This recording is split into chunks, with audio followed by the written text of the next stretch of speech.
Ma'am, আপনি কি সত্যি বিয়ে করতে যাচ্ছেন নাকি? তো আর কত বছর একা একা থাকবো? তাহলে সেই দিন আত্মহত্যা করতে গেছিলেন কেন? ও, তাহলে তুমি তো দেখছি সবটা জানো। নিশ্চয়ই রাফি বলেছে। আসলে মানুষ জীবনে অনেক ভুল করে। আমিও তখন আবেগের বশে ওই ভুলটা করতে গিয়েছিলাম। আল্লাহর অশেষ কৃপায় বেঁচে গিয়েছিলাম। কোনো এক বিশ্বাসঘাতকের প্রেমে অন্ধ হয়ে গিয়েছিলাম আমি। প্লিজ। আমিও চাই না পুরনো কথা মনে রাখতে। তাই তো আপ্পুর মতে বিয়েটা করতে যাচ্ছি। এইবার আমি গাড়ি কষে ব্রেক করলাম আর গাড়ির পিছের সিটে তাকিয়ে জিজ্ঞেস করলাম, ম্যাম, আপনি শুধু একবার বলুন যে আপনি আমার সাথে মজা করতেছেন। আজব তো, আমি মজা করতে যাব কেন? শিমলা এমনভাবে কথাটা বলল যেন ও খুব খুশি। ভালোই, আমি কিছু বলবো না, শুধু দেখেই যাব। এরপর গাড়ি চালিয়ে সোজা অফিসে চলে এলাম। ঘড়িতে সময় 4:05। ম্যাম, আমি বাসায় যাচ্ছি, অনেক দেরি হয়ে যাচ্ছে। কোথাও যাবেন না আপনি? সকালে কি বলেছিলাম মনে নেই? এরপর আমি মন খারাপ করে নিজের ডেস্কের দিকে যেতে লাগলাম। তখনই রাফি আর আসিফের সাথে দেখা। কি ভাই, কেমন ঘুরলি আজ সারাদিন? রাফির বাচ্চা। রাফি আর আসিফ দৌড়ে পালালো। আমি আমার ডেস্কে বসে কাজ করতে লাগলাম। সারা অফিসে কেউ নেই, শুধু আমি আর শিমলা। শিমলা তার কেবিনে বসে কাজ করতেছে আর আমি আমার ডেস্কে বসে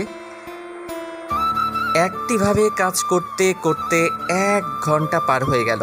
সাথে আমার কাজও কমপ্লিট হয়ে গেল। তাই ফাইলটা বন্ধ করে রেখে দিলাম। অনেক ক্লান্ত লাগতেছে। আমি জানি এখন আমার কি করতে হবে। আমি পকেট থেকে একটা সিগারেট বের করে খেতে লাগলাম, চেয়ারে হেলান দিয়ে। সিগারেট অর্ধেক শেষ করার পরে টের পেলাম শিমলা তার কেবিনে থেকে বের হচ্ছে। তাই আমি তাড়াতাড়ি করে সিগারেটটা ফেলে দিলাম। আমি ফাইলগুলো ঠিক করতে লাগলাম। তখন খেয়াল করলাম শিমলার হাতে তার ল্যাপটপ নিয়ে আমার সামনে দাঁড়িয়ে আছে, চোখ দুটো লাল হয়ে আছে। ম্যাম, আপনি চলে এসেছেন? আমি আপনার কাছে যাব ভেবেছিলাম, আমার কাজ সব কমপ্লিট। কিন্তু শিমলা কিছু বলতেছে না, রাগীভাবে আমার দিকে চেয়ে আছে। আমি ভাবতে লাগলাম কোনভাবে সিগারেট খেতে দেখে ফেলে নাই তো। আরে ধুর, কিভাবে দেখবে? আমি তো ম্যাম আসার আগেই ফেলে দিয়েছি। ম্যাম, কিছু কি হয়েছে? আপনি এখানে বসে একটু আগে কি করতেছিলেন? আমি একটু ভয় পেয়ে গেলাম। না, আমাকে ভয় পেলে চলবে না। তাই আমি স্বাভাবিকভাবেই বললাম, কই কিছু না তো ম্যাম, আমি তো আমার কাজ করতেছিলাম। আপনি সত্যি বলতেছেন তো? মিথ্যা বললে কিন্তু খবর আছে। এইবার তো আরো ভয় পেয়ে গেলাম। সত্যি সত্যি কি দেখে ফেললো নাকি? অফিসে সিগারেট খাওয়া বারণ, যদি এটা দেখে ফেলে জানি না কি করবে। তবুও বললাম, ম্যাম, আমি তো ফাইলের কাজ করতেছিলাম। এরপর শিমলা তার ল্যাপটপ আমার দিকে ঘুরিয়ে একটা ভিডিও দেখালো। হায় আল্লাহ, আমি শেষ। আমার ডেস্কের উপরে ডান দিকে তাকিয়ে দেখি ছোট একটা সিসি ক্যামেরা। আমি শেষ। এইবার আমাকে কে বাঁচাবে? আসলেই হয়েছে কি ম্যাম? এর মধ্যেই সিগারেট খাওয়া শিখে ফেলেছেন? বাহ, ভালো। আমার কাছে আসুন। Sorry ma'am. কাছে আসতে বলছি আমি। আমি জানি এখন যদি আমি শিমলার কাছে যাই তাহলে নিশ্চিত আমি শহীদ হয়ে যাব। তাই শিমলা যত যাই বলুক না কেন, আমি আর ওর কাছে যাচ্ছি না। ম্যাম, পিছে দেখুন। কি আছে পেছনে? আর এই ফাঁকেই আমি অফিস থেকে এক দৌড়ে বেরিয়ে গেলাম। কালকে কি হবে আমি সেটা জানি না, আজকে তো কোনো মতে ওর হাত থেকে মুক্তি পাই। এরপর রাস্তায় এসে একটা রিক্সা নিয়ে সোজা বাসার দিকে রওনা দিলাম। আসার সময় শুনতে পেয়েছি শিমলা অফিসের ভিতরে বসেই আমাকে অনেকগুলো বকা দিছে। আমি এখন যদি ওর হাতে পড়তাম তাহলে আমি শেষ হয়ে যেতাম, কারণ শিমলা সিগারেট খাওয়া ছেলেদের একটু দেখতে পারে না। আমি অবশ্য এর আগে এইগুলো খেতাম না, এই তো বছরখানেক আগে খাওয়া শিখেছি। যাই হোক, এইগুলো বলতে বলতে বাসায় চলে এসেছি। আমি রিক্সা ভাড়া দিয়ে ভিতরে চলে গেলাম। আব্বু, আব্বু, কই তুমি? কিরে মা, কি হয়েছে? এত জোরে ডাকতেছিস কেন? আব্বু, জানো আজকে অফিসে কি হয়েছে? না বললে জানবো কিভাবে? আব্বু, আজকে শ্রাবণকে নিয়ে সারাদিন ঘুরেছি, কিন্তু বোকাটাকে একটুও বুঝতে দিই নাই যে আমিও ওকে মনে মনে ভালোবাসি। একদম ভালো করেছিস, আমার প্রিন্সেসকে কষ্ট দিয়েছো। আর আব্বু, বিকেলে কি হয়েছে সেটা জানো? কি হয়েছে? শ্রাবণ আমার ভয়ে অফিস থেকে দৌড়ে পালিয়ে বাসায় গেছে। অনেক হয়েছে গল্প, এইবার ফ্রেশ হয়ে খেতে আয়। ওকে আম্মু। এরপর শিমলা তার রুমে চলে গেল। আর এদিকে নিচে শিমলার আব্বু বলল, দেখেছো আমাদের মেয়ে আজকে কত খুশি। এরকম হাসি খুশি ভাবে ওকে আমি অনেকদিন দেখি না। এটা তুমি একদম ঠিক বলেছো। আমি আমাদের বাসার ছাদে বসে আছি, হাতে এক কাপ চা, চায়ের কাপে চুমুক দিচ্ছি আর শিমলার কথা ভাবতেছি। আগের ভার্সিটি লাইফটা কতই না সুন্দর ছিল। বারবার ইচ্ছে করে অতীতে ফিরে গিয়ে আবার সঙ্গে কিছু নতুন করে শুরু করি। মানুষ কি তাড়াতাড়ি বদলাতে পারে সেটা শিমলাকে না দেখলে বোঝা যাবে না। যে মেয়ে আমার জন্য বিষ খেতে পারে, আর আজকে সেই মেয়ে ঠিকই অন্য একজনের সাথে সংসার বাঁধতে চলেছে। কেন এলো আবার শিমলা আমার জীবনে ফিরে এলো? এগুলো ভাবতেছিলাম আর আকাশের দিকে তাকিয়েছিলাম। তখনই আমার ফোনে একটা কল বেজে উঠল। আমি ফোনটা হাতে নিয়ে দেখি আইমান ফোন দিয়েছে। আমি সাথে সাথে ফোনটা রিসিভ করলাম। কি মিস্টার মজনু, কোথায় তুমি? ছাদে বসে আছি আমার সবচেয়ে প্রিয় জিনিসের সাথে। তোমার প্রিয় জিনিস মানেই তো চা। এই হাসবি না, আমার তো আর তোদের মতো প্রিয় মানুষ নেই, তাই এই চা একমাত্র সম্বল। বাজে কথা বলে রেস্টুরেন্টে চলে আয়, রিয়াও আছে। আজকে সন্ধ্যা পর্যন্ত গল্প করব। মানে আজকে হঠাৎ করে? কাহিনী গটাই ফেলেছি বন্ধু, তুই আগে আয়, তারপরে তোকে সব কিছু খুলে বলতেছি। আচ্ছা 10 মিনিট অপেক্ষা কর। এরপর আমি আমার রুমে এসে রেডি হয়ে বেরিয়ে গেলাম। একটা রিক্সা নিয়ে আইমানের কাছে চলে এলাম। রিক্সা ভাড়া দিয়ে সোজা আইমানের কাছে চলে এলাম। আসসালামু আলাইকুম ভাবি। শ্রাবণ ভাইয়া, একদম ফাজলামো করবেন না। আচ্ছা সরি। এইবার আইমান তুই বল, কাহিনী কি? আজকে এত খুশি কেন? ভাই কাজ করে ফেলেছি। কি করেছিস আবার?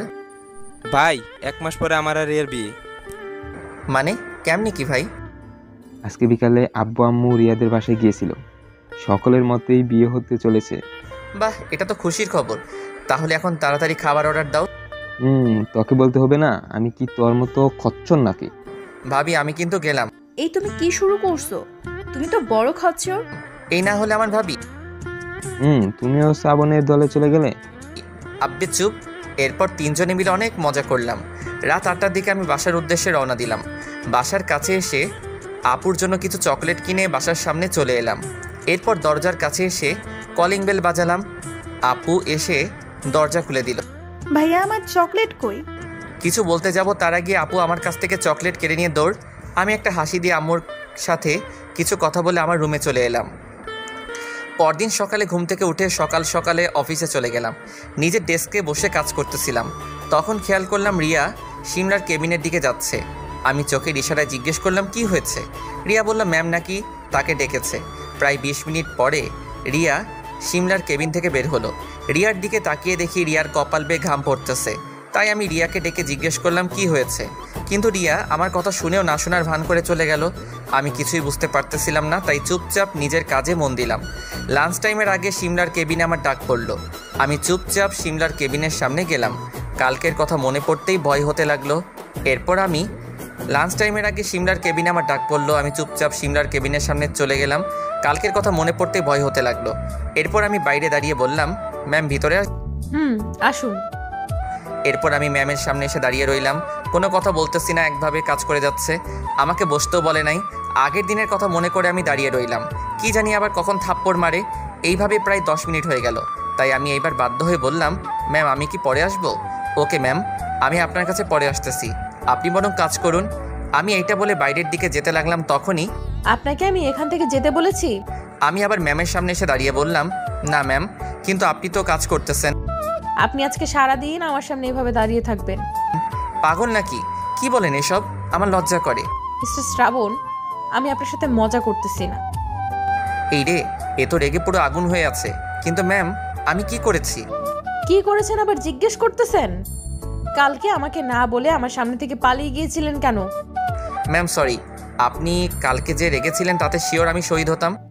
আর আজকাল তো দেখা যায় আপনি অফিস ফাঁকি দিয়ে গার্লফ্রেন্ড নিয়ে ঘুরে বেড়ান। আস্তাগফিরুল্লাহ ম্যাম, আপনি এগুলো কি বলেন? আমি আর মেয়ে, এটা তো পাগলও বিশ্বাস করবে না। তার মানে আপনার কোনো গার্লফ্রেন্ড নেই? একটা ছিল, বাট সে তো আমাকে ভুল বুঝে দূরে চলে গেছে। আর আপাতত একাই আছি। ম্যাম আমার দিকে একবার তাকিয়ে আবার বলল তাহলে এই রিয়াটা কে? আমি তো ছবিটা দেখে অবাক। এ কি জিনিস মাইরি? কালকে বন্ধুর গার্লফ্রেন্ড দেখতে গেছিলাম, সেই ছবি ম্যামের ফোনে কেন? কোন হালায় আমার এমন সর্বনাশ করলো? আরে ম্যাম, এটা তো আমার ভাবি। ভাবি মানে? ম্যাম, আমার বন্ধু আইমানের হবু বউ লাগে রিয়া। বন্ধুর বউ মানেই তো ভাবি, তাই তো ভাবি বললাম। ও শিট, একটা ভুল হয়ে গেছে। কি ভুল ম্যাম? কিছু না, আপনি এখানে দাঁড়িয়ে থাকবেন, এটা আপনার শাস্তি। কোথাও যাবেন না, আমি একটু বাইরে থেকে আসতেছি। কিন্তু ম্যাম, আমার খুব ক্ষুধা লেগেছে। আমি কিছু জানি না, চুপ করে দাঁড়িয়ে থাকুন এখানে। এই বলে সিমলা তার কেবিন থেকে বেরিয়ে গেল, আর আমি বোকার মতো দাঁড়িয়ে রইলাম আর ভাবতে লাগলাম সিমলার কাছে এই ছবিগুলো এলো কিভাবে, আর ছবিগুলো করে দিলই বা কে? সে যাই হোক, সিমলা কি আমাকে ফলো করতেছে? এমন আচরণ তো সিমলা আমার সাথে প্রায়ই করতো। যখন আমি ভার্সিটিতে কোনো মেয়ের সাথে কথা বলতাম, তখন কোথা থেকে সিমলা এসে সবগুলোকে কথা শুনিয়ে দিত। একটা পর্যায়ে তো এমন হয়েছিল যে সিমলার ভয়ে কোনো মেয়ে আমার সাথে কথা বলতো না। এখন তো আমাদের মাঝে আর কোনো সম্পর্ক নেই, তাইলে সিমলা কেন আবার আমার উপরে অধিকার খাটাচ্ছে? তাহলে সিমলা কি এখনও আমাকে ভালোবাসে? আমার সন্দেহ যেন আস্তে আস্তে আরও গভীর হচ্ছে। আল্লাহ, তুমি একটু দেখো আমার আর সিমলার ব্যাপারটা। দূর, আর কতক্ষণ এইভাবে দাঁড়িয়ে থাকবো? আশেপাশে তাকিয়ে দেখি মোট 3টা চেয়ার আছে, এর ভিতরে একটা সিমলাই বসে আছে। আমার তো দাঁড়িয়ে থাকতে সেই আকারে কষ্ট হচ্ছে, তাও আর উপায় না পেয়ে চেয়ারে বসে পড়লাম। চেয়ারে বসে মোবাইল চালাচ্ছিলাম, তখনই পিয়ন এসে বলল, স্যার, আপনার দুপুরের লাঞ্চ খেয়ে নিন। কে পাঠিয়েছে? ম্যাডাম পাঠিয়েছেন, আর আপনাকে কিন্তু দাঁড়িয়ে দাঁড়িয়ে খেতে বলেছেন। আচ্ছা, আপনি আসুন। এরপর আমি কিছু সময় হেসে নিলাম। নিজেই খাবার পাঠিয়েছে, আবার নিজেই দাঁড়িয়ে খেতে বলেছে, বললেই হলো নাকি? আমি বসে বসে খাবার খেতে লাগলাম। খাওয়া শেষ করে মোবাইলে গেমস খেলতেছিলাম, তখনই পেছন থেকে কে যেন আমার কানটা টেনে ধরলো। আমি পিছনে তাকিয়ে দেখি ম্যাম রাগীভাবে আমার দিকে চেয়ে আছে। এরে কাজ হয়েছে, এবার কি হবে? আমি তাড়াতাড়ি দাঁড়িয়ে গিয়ে বললাম, সরি ম্যাম, সরি। রাখেন আপনার সরি, আপনাকে দাঁড়িয়ে থাকতে বলেছিলাম আমি, আর আপনি বসে বসে বাচ্চাদের মতো মোবাইলে গেমস খেলতেছেন। আপনাকে তো আমি শেষ করে ফেলবো। আমি চুপচাপ দাঁড়িয়ে রইলাম, কানটা এখনো ব্যথা করতেছে। অনেক জোরে টান দিয়েছে ম্যাম। এই নিন, এখানে 10টা ফাইল আছে, সবগুলো 3 দিনের মধ্যে চেক করে আমার কাছে এসে জমা দিয়ে যাবেন। ম্যাম, আপনি এগুলো কি বলতেছেন? আমাকে মার্ডার করার প্ল্যান করতেছেন নাকি? মেয়েদের সাথে বেশি কথা বললে এখন থেকে এমনই শাস্তি পাবেন। কিন্তু ম্যাম, আমি মেয়েদের সাথে কথা বললে আপনার কি? সেটা আপনাকে বলতে হবে নাকি? ভুলে যাবেন না, আপনি আমার অফিসে চাকরি করেন, সো আমি যা বলবো তাই করবেন। ওকে। এখানে কথা বাড়িয়ে লাভ নেই, এই মেয়ে পাগল হয়ে গেছে। এরপর আমি ফাইলগুলো নিয়ে ম্যামের কেবিনের বাইরে বের হলাম, কিন্তু বাইরে বেরিয়ে দেখি অফিসের সবাই আমার দিকে তাকিয়ে আছে। তাকিয়ে থাকারই কথা, কারণ প্রায় 2 ঘন্টার মতো ম্যামের কেবিনের ভিতরে ছিলাম আমি। এর কারণে একটু লজ্জা করতেছে। আমি কোনো মতে মুখ লুকিয়ে আমার ডেস্কে এসে বসে পড়লাম। কি ভাই, ক্লাস এতক্ষণে শেষ হলো? রাফি, তুই কিন্তু এবার সত্যি মাইর খাবি। দেখ ভাই, আর কতকাল এইভাবে লুকিয়ে লুকিয়ে মধু খাবি? এবার বিয়েটা করে ফেল, এরপর বাসায় বসে সবকিছু করিস, গল্প করিস আর কি। ম্যামকে ডেকে বলবো তুই আমাকে এইসব বলতেছিস? এ ভাই না, প্লিজ প্লিজ, আমার বউকে উল্টাপাল্টা বলে মার খাওয়াবে তোর এক্স, প্লিজ কিছু বলিস না। এইরকম থাকবি সব সময়, কিছু বলবো না। এইভাবে দেখতে দেখতে অফিস টাইম শেষ হয়ে গেল। সবাই অফিস থেকে বেরিয়ে গেছে প্রায়। শ্রাবণ, চল বাসা যেতে হবে। তোরা এগিয়ে যা, আমি আসতেছি। ওকে। এরপর রাফি আর আসিফ বাইরে বেরিয়ে এলো, আর আমি আমার সব কিছু ঠিক করে অফিসের বাইরে বের হলাম। রাফি আর আসিফের বাসা আমার বিপরীত দিকে, তাই ওরা 2 জন আগে থেকে চলে গেছে। আর আমি রাস্তায় দাঁড়িয়ে রিক্সার জন্য অপেক্ষা করতেছি, কিন্তু কিছুতেই খালি রিক্সা পাচ্ছি না। তখনই একটা গাড়ি আমার সামনে এসে থামলো। আমি ভালো করে খেয়াল করে দেখি সিমলার গাড়ি এটা, কিন্তু আমার সামনে এসে থামলো কেন? এরপর দেখলাম সিমলা গাড়ির গ্লাস নামিয়ে দিয়ে বলল, ভেতরে আসুন। না না, আপনি যান, আমি রিক্সা করেই চলে যেতে পারবো। ভেতরে আসতে বলেছি। এরপর আমি বাধ্য হয়ে গাড়িতে উঠে বসলাম সিমলার পাশের সিটে। গাড়ি স্টার্ট দিয়ে ড্রাইভার চালাতে লাগলো। আমি আমার বাসার ঠিকানা বলে দিলাম তাকে। বাড়ির ভিতরে হঠাৎ করে সিমলা আমাকে জিজ্ঞেস করলো, আচ্ছা, আপনি কাকে সবচেয়ে বেশি ভালোবাসেন? আমি এমন প্রশ্নে একটু অবাক হলাম। এরপর বললাম, ভালোবাসা হিসাব বিজ্ঞানের মতো হিসাব করে হয় না।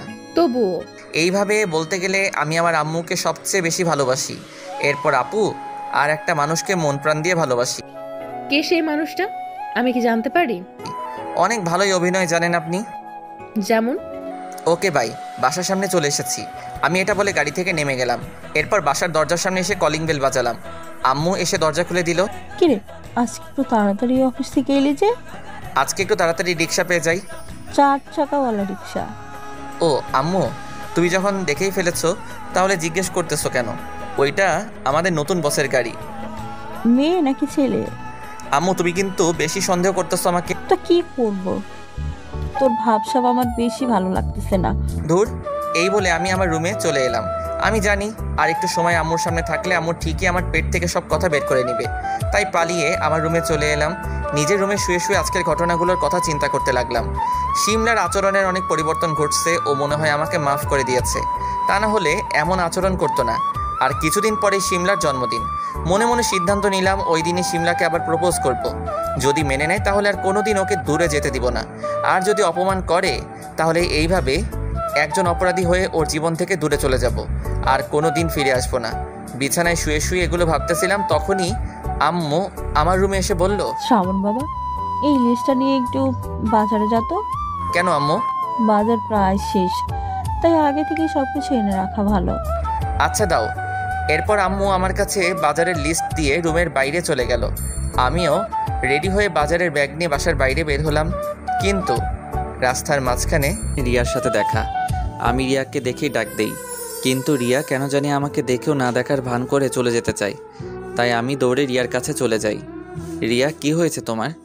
সে অফিস থেকে খেয়াল করতেছি তুমি আমাকে কেমন ইগনোর করে চলতেছো। আমার কোনো কাজে তুমি কি অখুশি? তাহলে সেটা বলো, আমি আর এমন কাজ করব না। না ভাইয়া, তেমন কিছু না। ও আচ্ছা, বুঝেছি। আমি তোমাকে ভাবি বলে ডাকি, এই কারণে তুমি আমার উপরে রেগে আছো? আচ্ছা, সমস্যা নেই, আমি আর তোমাকে ভাবি বলে ডাকবো না, আপু বলেই ডাকবো। আমি না তোমার বন্ধুর হবু বউ, তাহলে আমাকে ভাবি ডাকলে আমি রাগ করব কেন? বরং আমার তো ভালোই লাগে। তাহলে এখানে দাঁড়িয়ে বলা যাবে না, ওই রেস্টুরেন্টে চলো, ওখানে গিয়ে সব কিছু বলি। আচ্ছা চলো রেস্টুরেন্টে। এইবার বলো কি করেছি আমি? তুমি কিছু করো নাই। তাহলে? আচ্ছা ভাইয়া, তুমি কি আমাদের অফিসের বসকে ভালোবাসো? রিয়ার এমন কথাই একটু অবাক হলাম, তারপরে বলে দিলাম, ভালোবাসি, কিন্তু ম্যাম তো পাত্তাই দেয় না। ও মাই গড, আমিও তাই তো ভাবতেছি ম্যাম এমন করলো কেন। আসলে তোমার ধারণা ভুল। মানে? ম্যামও তোমাকে মনে মনে অনেক ভালোবাসে। সেটা তো আমি জানি। আরে আমি সেটা বলতেছি না। তো কি বলতেছো? ম্যাম বাইরে তোমার সাথে রাগীভাবে কথা বললেও সে তোমাকে অনেক ভালোবাসে। কিন্তু তুমি বুঝলে কিভাবে? মনে আছে কালকে আমি, তুমি আর আইমান তিনজন মিলে রেস্টুরেন্টে বসে আড্ডা দিচ্ছিলাম, আর এইটা ম্যাম দেখে ফেলে। এইটা দেখে ম্যাম ভাবে আমি আর তুমি গার্লফ্রেন্ড বয়ফ্রেন্ড, আর এই কারণে অফিসে আজকে সকালে আমাকে ম্যাম তার কেবিনে ডাকে। তারপর ম্যাম আমাকে অনেকগুলো কথা শোনায়, কেন আমি তোমার সাথে গেছি। কিন্তু পরে যখন আমি তাকে সব খুলে বললাম যে আমি আইমানকে ভালোবাসি, এরপরে কিছুটা ঠান্ডা হলো, কিন্তু এর পরেও বলে দেয় আমি যেন তোমার সাথে আর বেশি কথা না বলি। এটা তো সাংঘাতিক ব্যাপার। আর আমি এই কারণেই তোমার থেকে দূরে দূরে থাকার চেষ্টা করি। কি জানি আমার চাকরিটা আবার কখন নিয়ে নেয়। আচ্ছা ঠিক আছে, আমি বুঝতে পেরেছি। আর ভাইয়া, তুমি তলে তলে এত সব করো আগে জানতাম না। আচ্ছা ভাইয়া, বাসায় যেতে হবে, আসি। আচ্ছা। এরপর আমি রেস্টুরেন্টে থেকে বের হয়ে বাজার করতে চলে যাই। বাজার করে আসার পথে ভাবতে থাকি, আমি আগেই জানতাম যে শিমলা আমাকে এখনও মনে মনে ভালোবাসে, কিন্তু আজকে রিয়া যেটা বলল এটা তো আমি 100% শিওর যে শিমলা আমাকে এখনও আগের মতোই ভালোবাসে। কারণ এর আগেও আমার সাথে কোনো মেয়ে দেখলেই শিমলা এমন করতো। এক কথায় আমার পাশে কোনো মেয়ে দেখতে পারতো না। যাই হোক, আর কিছুদিন পরে শিমলার বার্থডে। আমি ঠিক করেছি ওই দিন শিমলাকে প্রপোজ করব। আমি জানি শিমলাও আমাকে মেনে নিবে। এরপর সুন্দরভাবে আমাদের জীবনটা আবার নতুন করে শুরু করব। অপরদিকে শিমলা তার রুমে বসে বসে ভাবতে, না, অনেক হয়েছে, বিয়াদবটার সাথে অনেক খারাপ ব্যবহার করেছি। আর না, সামনেই তো আমার বার্থডে। আমি জানি শ্রাবণ আমাকে সবার প্রথমে উইশ করবে, আর ওই দিনই সকলের সামনে আমি আমার আর শ্রাবণের বিয়ের কথা অ্যানাউন্সমেন্ট করব। শিমলা এই ব্যাপারে তার বাবার সাথেও কথা বলে।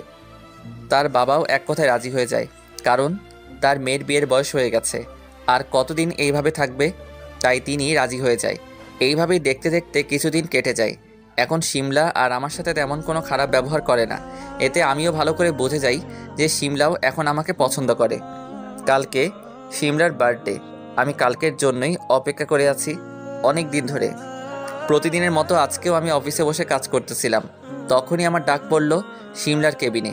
আমিও প্রস্তুতি নিয়ে শিমলার কেবিনের দিকে গেলাম। কেবিনের সামনে গিয়ে জিজ্ঞেস করলাম, ম্যাম ভিতরে আসবো? তোমাকে কতবার বলবো আমার এখানে আসার জন্য তোমার কোনো অনুমতির প্রয়োজন নেই। এখন কি বলবেন বলেন। কালকে আমার বাসায় একটা পার্টি আছে, তুমি হয়তো জানো কিসের পার্টি। কালকে সময় মতো আমার বাসায় চলে আসবে কিন্তু। আচ্ছা। আর কালকে তোমার জন্য একটা সারপ্রাইজ আছে। আমার জন্য আবার কিসের সারপ্রাইজ? আর আমিও আপনাকে কিছু বলতে চাই। আচ্ছা, কালকে সবকিছু দেখা যাবে। আচ্ছা, আমি এইবার আসি তাহলে। কোথাও যেতে হবে না এখন। সকালের খাবার খেয়েছো? খেয়েছি।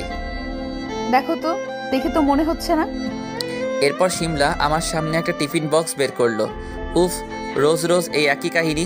জানি না শিমলা এগুলো করে কি পায়। আজ কিছুদিন ধরেই শিমলা আমার জন্য তার বাসা থেকে নিজ হাতে খাবার বানিয়ে আনে। আমিও কিছু বলি না। আসলে ব্যাপারটা আমারও খুব ভালো লাগে। এই নাও, এবার আমার কাছে আসো তো। আমি শিমলার কাছে যেতেই শিমলা আমার মুখে তার হাত দিয়ে খাবার খাইয়ে দিতে লাগে। এতে আমি প্রচণ্ড অবাক হই, কারণ এর আগে আমি একাই খেয়ে নিতাম আর শিমলা শুধু তাকিয়ে তাকিয়ে দেখতো। কিন্তু আজকে শিমলা নিজেই খাবার খাইয়ে দিতে লাগলো। এতে কিছুটা আনইজি ফিল হয়। তাই আমি শিমলাকে আটকে দিয়ে বলি, এ কি করতেছেন? যদি কেউ দেখে ফেলে তাহলে কেলেঙ্কারি হয়ে যাবে। কেউ দেখবে না, আর এতে কেলেঙ্কারির কি আছে? এই বলে শিমলা আমাকে খাইয়ে দিতে লাগে। খাবার শেষ হলে শিমলা আমাকে বলে, এবার ঠিক আছে, এখন চুপচাপ নিজের ডেস্কে গিয়ে কাজ করো, আর একদম কোনো কথা বলবে না কারোর সাথে। আমি কিন্তু নজর রাখবো। আচ্ছা। এরপর আমি হাসতে হাসতে শিমলার কেবিন থেকে বেরিয়ে এলাম। এরপর নিজের ডেস্কে বসে রাফির সাথে কিছু সময় কথা বললাম। আর এখন অফিসের সকলেই মোটামুটি জানে যে আমার আর শিমলার মধ্যে কিছু একটা চলতেছে। তাই এখন আর কেউ হা করে আমার দিকে তাকিয়ে থাকে না। এইভাবে আজকের দিনটা কেটে গেল। বাসায় রাতের বেলা ছাদে একা একা বসে আছি আর আজকের দিনের কথা মনে করতেছি। শিমলা ঠিক আগের মতোই হয়ে গেছে। ঠিক আগের মতোই আমার কেয়ার করে, যত্ন নেয় আর আমাকে শাসন করে। শিমলার এই সব কিছুর প্রেমে পড়ে গিয়েছিলাম আমি, আর আজকে আবার নতুন করে ওর প্রেমে পড়ে গেলাম। এরপর ছাদে আর না থেকে নিজের রুমে চলে এলাম। আজকে কেন জানি ঘুম পাচ্ছে না, হয়তো অনেক খুশি। এই কারণে ভাবতেই অনেক খুশি খুশি লাগতেছে, কারণ কালকে আমি শিমলাকে নিজের করে পাবো। এরপর রাত 12টার সময় শিমলাকে ফোন করে উইশ করলাম। মহারানী তো হেব্বি খুশি। এরপর কিছু সময় তার সাথে কথা বলে ঘুমিয়ে গেলাম। সকালবেলা ঘুম থেকে উঠে শিমলার বার্থডে উপলক্ষে একটা গিফট কেনার জন্য নিউ মার্কেটে এলাম। সেখান থেকে শিমলার জন্য একটা নীল শাড়ি কিনলাম। এর থেকে বেশি কিছু আমি দিতে পারবো না। আর আমি জানি আমি শিমলাকে যতই কম দামের উপহার দেই না কেন, শিমলা সেটাকে খুব আদর যত্ন করে গ্রহণ করবে। এরপর আমি বাসায় চলে আসি। বাসায় এসে আম্মুর দিকে খেয়াল করে দেখি যে আম্মু অনেক হাসি খুশি, কিন্তু কি কারণে সেটা বুঝতে পারতেছি না। আবার জান্নাতের দিকে তাকিয়ে দেখি সেও আমার দিকে কেমন করে যেন তাকাচ্ছে। বিষয়টা একটু ঘোলাটে লাগলো আমার কাছে। তাই আমি আপুকে আমার ভাইয়া বলো, কি বলবে? আমার আবার অনেক কাজ আছে। এই বুড়ি, তোর আবার কিসের এত কাজ? তোর আর বিষয়টা কি কিছুই বুঝতেছি না। ওটা তুমি বুঝবে না, এটা বড়দের ব্যাপার। তুমি তোমার কাজ করো। দিব কানে নিচে একটা। উনি অনেক বড় হয়ে গেছে। প্লিজ বল না কি হয়েছে। তোর আর আম্মুর ভাবসাব আমার ভালো লাগতেছে না। সময় হলে সব বুঝতে পারবে। আর এখন কথা না বলে রাতের জন্য তৈরি হও। এটা বলে জান্নাত এক দৌড়ে আমার রুম থেকে চলে গেল, কিন্তু আমি তো কিছুই বুঝতে পারলাম না। আর জান্নাতই বা জানলো কিভাবে আমি রাতে কোথাও যাব? দূর, মাথাটা ঝিনঝিন করতেছে। নিশ্চয়ই আমার জন্য সামনে কোনো বড় বিপদ আছে। আমাকে একটু সাবধানে থাকতে হবে। মোবাইলের দিকে তাকিয়ে দেখি দুপুর 2টা বেজে গেছে। ঘুমানোর জন্য প্রস্তুতি নিচ্ছিলাম, তখনই শিমলার ফোন। জি ম্যাম বলুন। ওই কতবার বলতে হবে আমাকে ম্যাম বলে ডাকবে না? আচ্ছা ডাকবো না, এইবার বলো কি বলবে। শোনো না, আজকে তো আমার বার্থডে, আমাকে কি গিফট দিবে আজকে? কোনো গিফট দিতে পারবো না। তুমি তো জানোই আমি একটা গরিব ঘরের ছেলে। তুমি একদম এসব বাজে কথা বলবে না। আমার কোনো গিফট লাগবে না, তুমি আমার সবচেয়ে বড় গিফট। ওহো আচ্ছা। আর সময় মতো বাসায় চলে আসবে কিন্তু। আমি তোমার জন্য অপেক্ষা করে থাকবো। তুমি আর আমি একসাথে কেক কাটবো। কিন্তু লোকে কি বলবে? আর তাছাড়া তোমার বাবা মা কি ভাববে? আরে রাখো তো তুমি এগুলো, এইসব আমি দেখে নিব। আচ্ছা রাখি এখন, আমি একটু ঘুমিয়ে নেই। ঘুমাও, টাটা। আচ্ছা। এরপর ফোন রেখে ঘুমিয়ে গেলাম। রাতে ভালোভাবে তৈরি হয়ে একটা রিক্সা নিয়ে সিমলাদের বাসার উদ্দেশ্যে রওনা দিলাম, হাতে একটা কম দামি গিফট নিয়ে। জানি না সিমলা এটা পছন্দ করবে কিনা। এগুলো ভাবতে ভাবতে সিমলাদের বাসার সামনে চলে এলাম। কিন্তু বাসার ভিতরে প্রবেশ করে আমি জীবনের সবচেয়ে বড় সিমলাদের বাসার সামনে এসে রিক্সা থেকে নেমে আশেপাশে দেখতে লাগলাম। অনেক সুন্দর করে বাসাটা সাজানো হয়েছে। আমি রিক্সা ভাড়া দিয়ে মোবাইলে সময়টা দেখে নিলাম। সামনে এগিয়ে বাসার ভিতরে প্রবেশ করব, তখনই খেয়াল করি একটা মেয়ে আমাকে দেখেই দৌড়ে ভিতরে চলে যায়। আমি বিষয়টি ভালো বুঝতে পারি নাই, আর মেয়েটিকে আগে কোনোদিন দেখি নাই, তাই আর বেশি ভেবে দেখি নাই। ভিতরে প্রবেশ করে দেখতে পাই অফিসের সকলে কম বেশি আছে। আমি এগিয়ে রাফির কাছে যাব, তখনই বাসার সমস্ত লাইট অফ হয়ে যায়। শুধু কেক কাটার স্থানে একটা সাদা আলো জ্বলেছিল, কিন্তু সেখানে আমার চোখ যেতেই অবাক হয়ে যাই, কারণ সেখানে সিমলা দাঁড়িয়েছিল। এটা খুবই স্বাভাবিক, কিন্তু সিমলার পাশে আমি একটা ছেলেকে দেখতে পাই। ছেলেটি সিমলার খুবই কাছে ছিল, যেটা দেখে আমার খুবই খারাপ লাগতেছিল। কিন্তু আমাকে অবাক করে দিয়ে সিমলা তার কেকের সমস্ত মোমবাতি নিভিয়ে দিয়ে চাকু দিয়ে কেক কাটে, আর সকলে একসাথে হাততালি দিয়ে বলে ওঠে, happy birthday to you Simla. আর সিমলা একটা কেকের টুকরো তার পাশে থাকা সেই ছেলেটিকে খাইয়ে দেয়, এবং এক টুকরো তার বাবাকে। এটা দেখে আমার দু চোখ দিয়ে পানি গড়িয়ে নিচে পড়ে। আমার কষ্ট হচ্ছে এটা ভেবে যে সিমলা তো নিজেই বলেছিল যে আমি আর সিমলা একসাথে কেক কাটবো, তাহলে এটা কি ছিল? এরপর বাসার সমস্ত লাইট আবার জ্বলে ওঠে। আমিও আমার চোখের পানিগুলো মুছে নিলাম, যাতে করে কেউ কিছু বুঝতে না পারে। আমি আর রাফি আসিফের কাছে না গিয়ে বাসার এক কোণে দাঁড়িয়ে রইলাম। তখনই সিমলার বাবা স্টেজে উঠে মাইক্রোফোন হাতে নিয়ে বলতে থাকে, লেডিস অ্যান্ড জেন্টলম্যান, আপনারা সকলে জানেন আমার একটা মাত্র মেয়ে। আমি ছোট থেকে ওকে খুব আদর যত্নে করে মানুষ করেছি, কখনো অভাব বুঝতে দিইনি। আর আজকে আমার মেয়ে এত বড় হয়েছে যে সে নিজে একটা কোম্পানি একা পরিচালনা করে। আমি এতে খুবই গর্বিত। যাই হোক, আসল কথায় আসি। আপনারা সবাই জানেন যে আজকে আমার একমাত্র মেয়ের জন্মদিন। আজকে আমার জীবনের সবচেয়ে খুশির দিনগুলোর মধ্যে একটা। আর এই খুশির দিনে আমি আপনাদেরকে আরও একটা খুশির খবর দিতে চাই। সিমলার বাবার এমন কথায় এখানে উপস্থিত সকলে আরও আগ্রহের সাথে তার দিকে তাকিয়ে থাকে, আর সিমলা মুচকি মুচকি হাসতেছে সকলের দিকে তাকিয়ে। এদিকে আমি যে তার দিকে তাকিয়ে আছি সেইটা যেন সিমলা দেখতেই পাচ্ছে না। আসলেই কি সিমলার আমার কথা মনে নেই? তাহলে অফিসের এগুলো কি ছিল? সব কিছুই কি শুধু নাটক ছিল? জানি না, আমি কিছুই বুঝতে পারতেছি না। এর মধ্যে আবার সিমলার বাবা বলা শুরু করে, আর সেই খুশির খবরটা হচ্ছে আমার একমাত্র মেয়ের বিয়ে ঠিক করেছি। আর বিয়েটা আমি খুব তাড়াতাড়ি শেষ করতে চাচ্ছি, কারণ আমার অনেক বয়স হয়েছে, কে জানে কখন মারা যায়। তাই আমি অনেক ভাবনা চিন্তা করে সিদ্ধান্ত নিয়েছি যে আগামী 8ই তারিখ মানে পরশু দিন সিমলার বিয়ে দেব। আর আমার সিমলা মাও রাজি এই বিয়েতে। সিমলার বাবার এমন কথায় আমার মাথাটা যেন ঘুরতে লাগলো। তবু আমি সেখানে দাঁড়িয়ে রইলাম। আমি যেহেতু বাসার এক কোণে দাঁড়িয়ে আছি, তাই আমার চোখের পানি কেউ দেখতে পাচ্ছে না। কি করে সিমলা এটা করতে পারে? যদি সিমলা এটাই করবে তাহলে কেন আমার এত কাছে এলো? আমি মনে মনে এগুলো ভাবতেছিলাম আর চোখের পানি ফেলতেছিলাম। এর মাঝে এখানে উপস্থিত অনেকে জানতে চাচ্ছে তাদের ম্যাডামের জামাইকে। তাই সিমলার বাবা আবার বলে উঠল, আপনারা একটু শান্ত হন। আমি জানি আপনারা অনেকেই জানতে চাইছেন যে আমার মেয়ের জামাই কে হতে চলেছে, তো আপনাদের আর অন্ধকারে রাখবো না। এই যে সিমলার পাশে যে দাঁড়িয়ে আছে তার নাম হচ্ছে রবি। সে পেশায় একজন ইঞ্জিনিয়ার, আর এই রবি হতে চলেছে আমার মেয়ের জামাই। সো লেডিস অ্যান্ড জেন্টলম্যান, সকলে আনন্দ করেন, ফুর্তি করেন। এটা বলে সিমলার বাবা চুপ হয়ে যায়, আর সকলে করতালির মাধ্যমে সিমলা আর রবিকে শুভেচ্ছা জানায়। আর সাথে সাথে একটা মিউজিক বেজে ওঠে। সবাই মিউজিকের তালে তালে নাচতে থাকে আর ড্রিঙ্কস করতে থাকে। আমি দাঁড়িয়ে থাকি সেই জায়গায়। আমার মাথায় কিছু আসতেছে না, কি থেকে কি হয়ে গেল। আমার কাছে এখন বিষয়টা ক্লিয়ার হয়েছে। শিমলা আমার সাথে ইচ্ছে করেই এমন করে, যাতে আমি কষ্ট পাই। আমার কাছে সবই ক্লিয়ার হয়ে যাচ্ছে যে এটা সম্পূর্ণটা শিমলার নাটক ছিল, শুধু আমাকে কষ্ট দেওয়ার জন্য।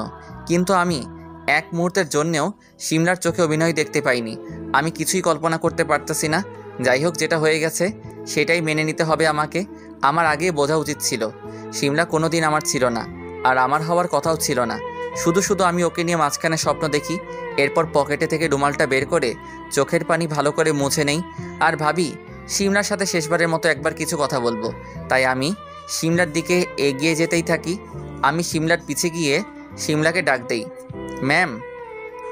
গলা দিয়ে আওয়াজ বের হচ্ছে না, তবুও ডাক দিলাম। আমার কথা শুনে শিমলা আমার দিকে তাকায় আর একটা হাসি দিয়ে বলে, ও মিস্টার শ্রাবণ, আসুন আপনার সাথে পরিচয় করিয়ে দিই। রবি, এদিকে শোনো। এই হচ্ছে শ্রাবণ, আর মিস্টার শ্রাবণ এই হচ্ছে রবি, আমার হবু বর।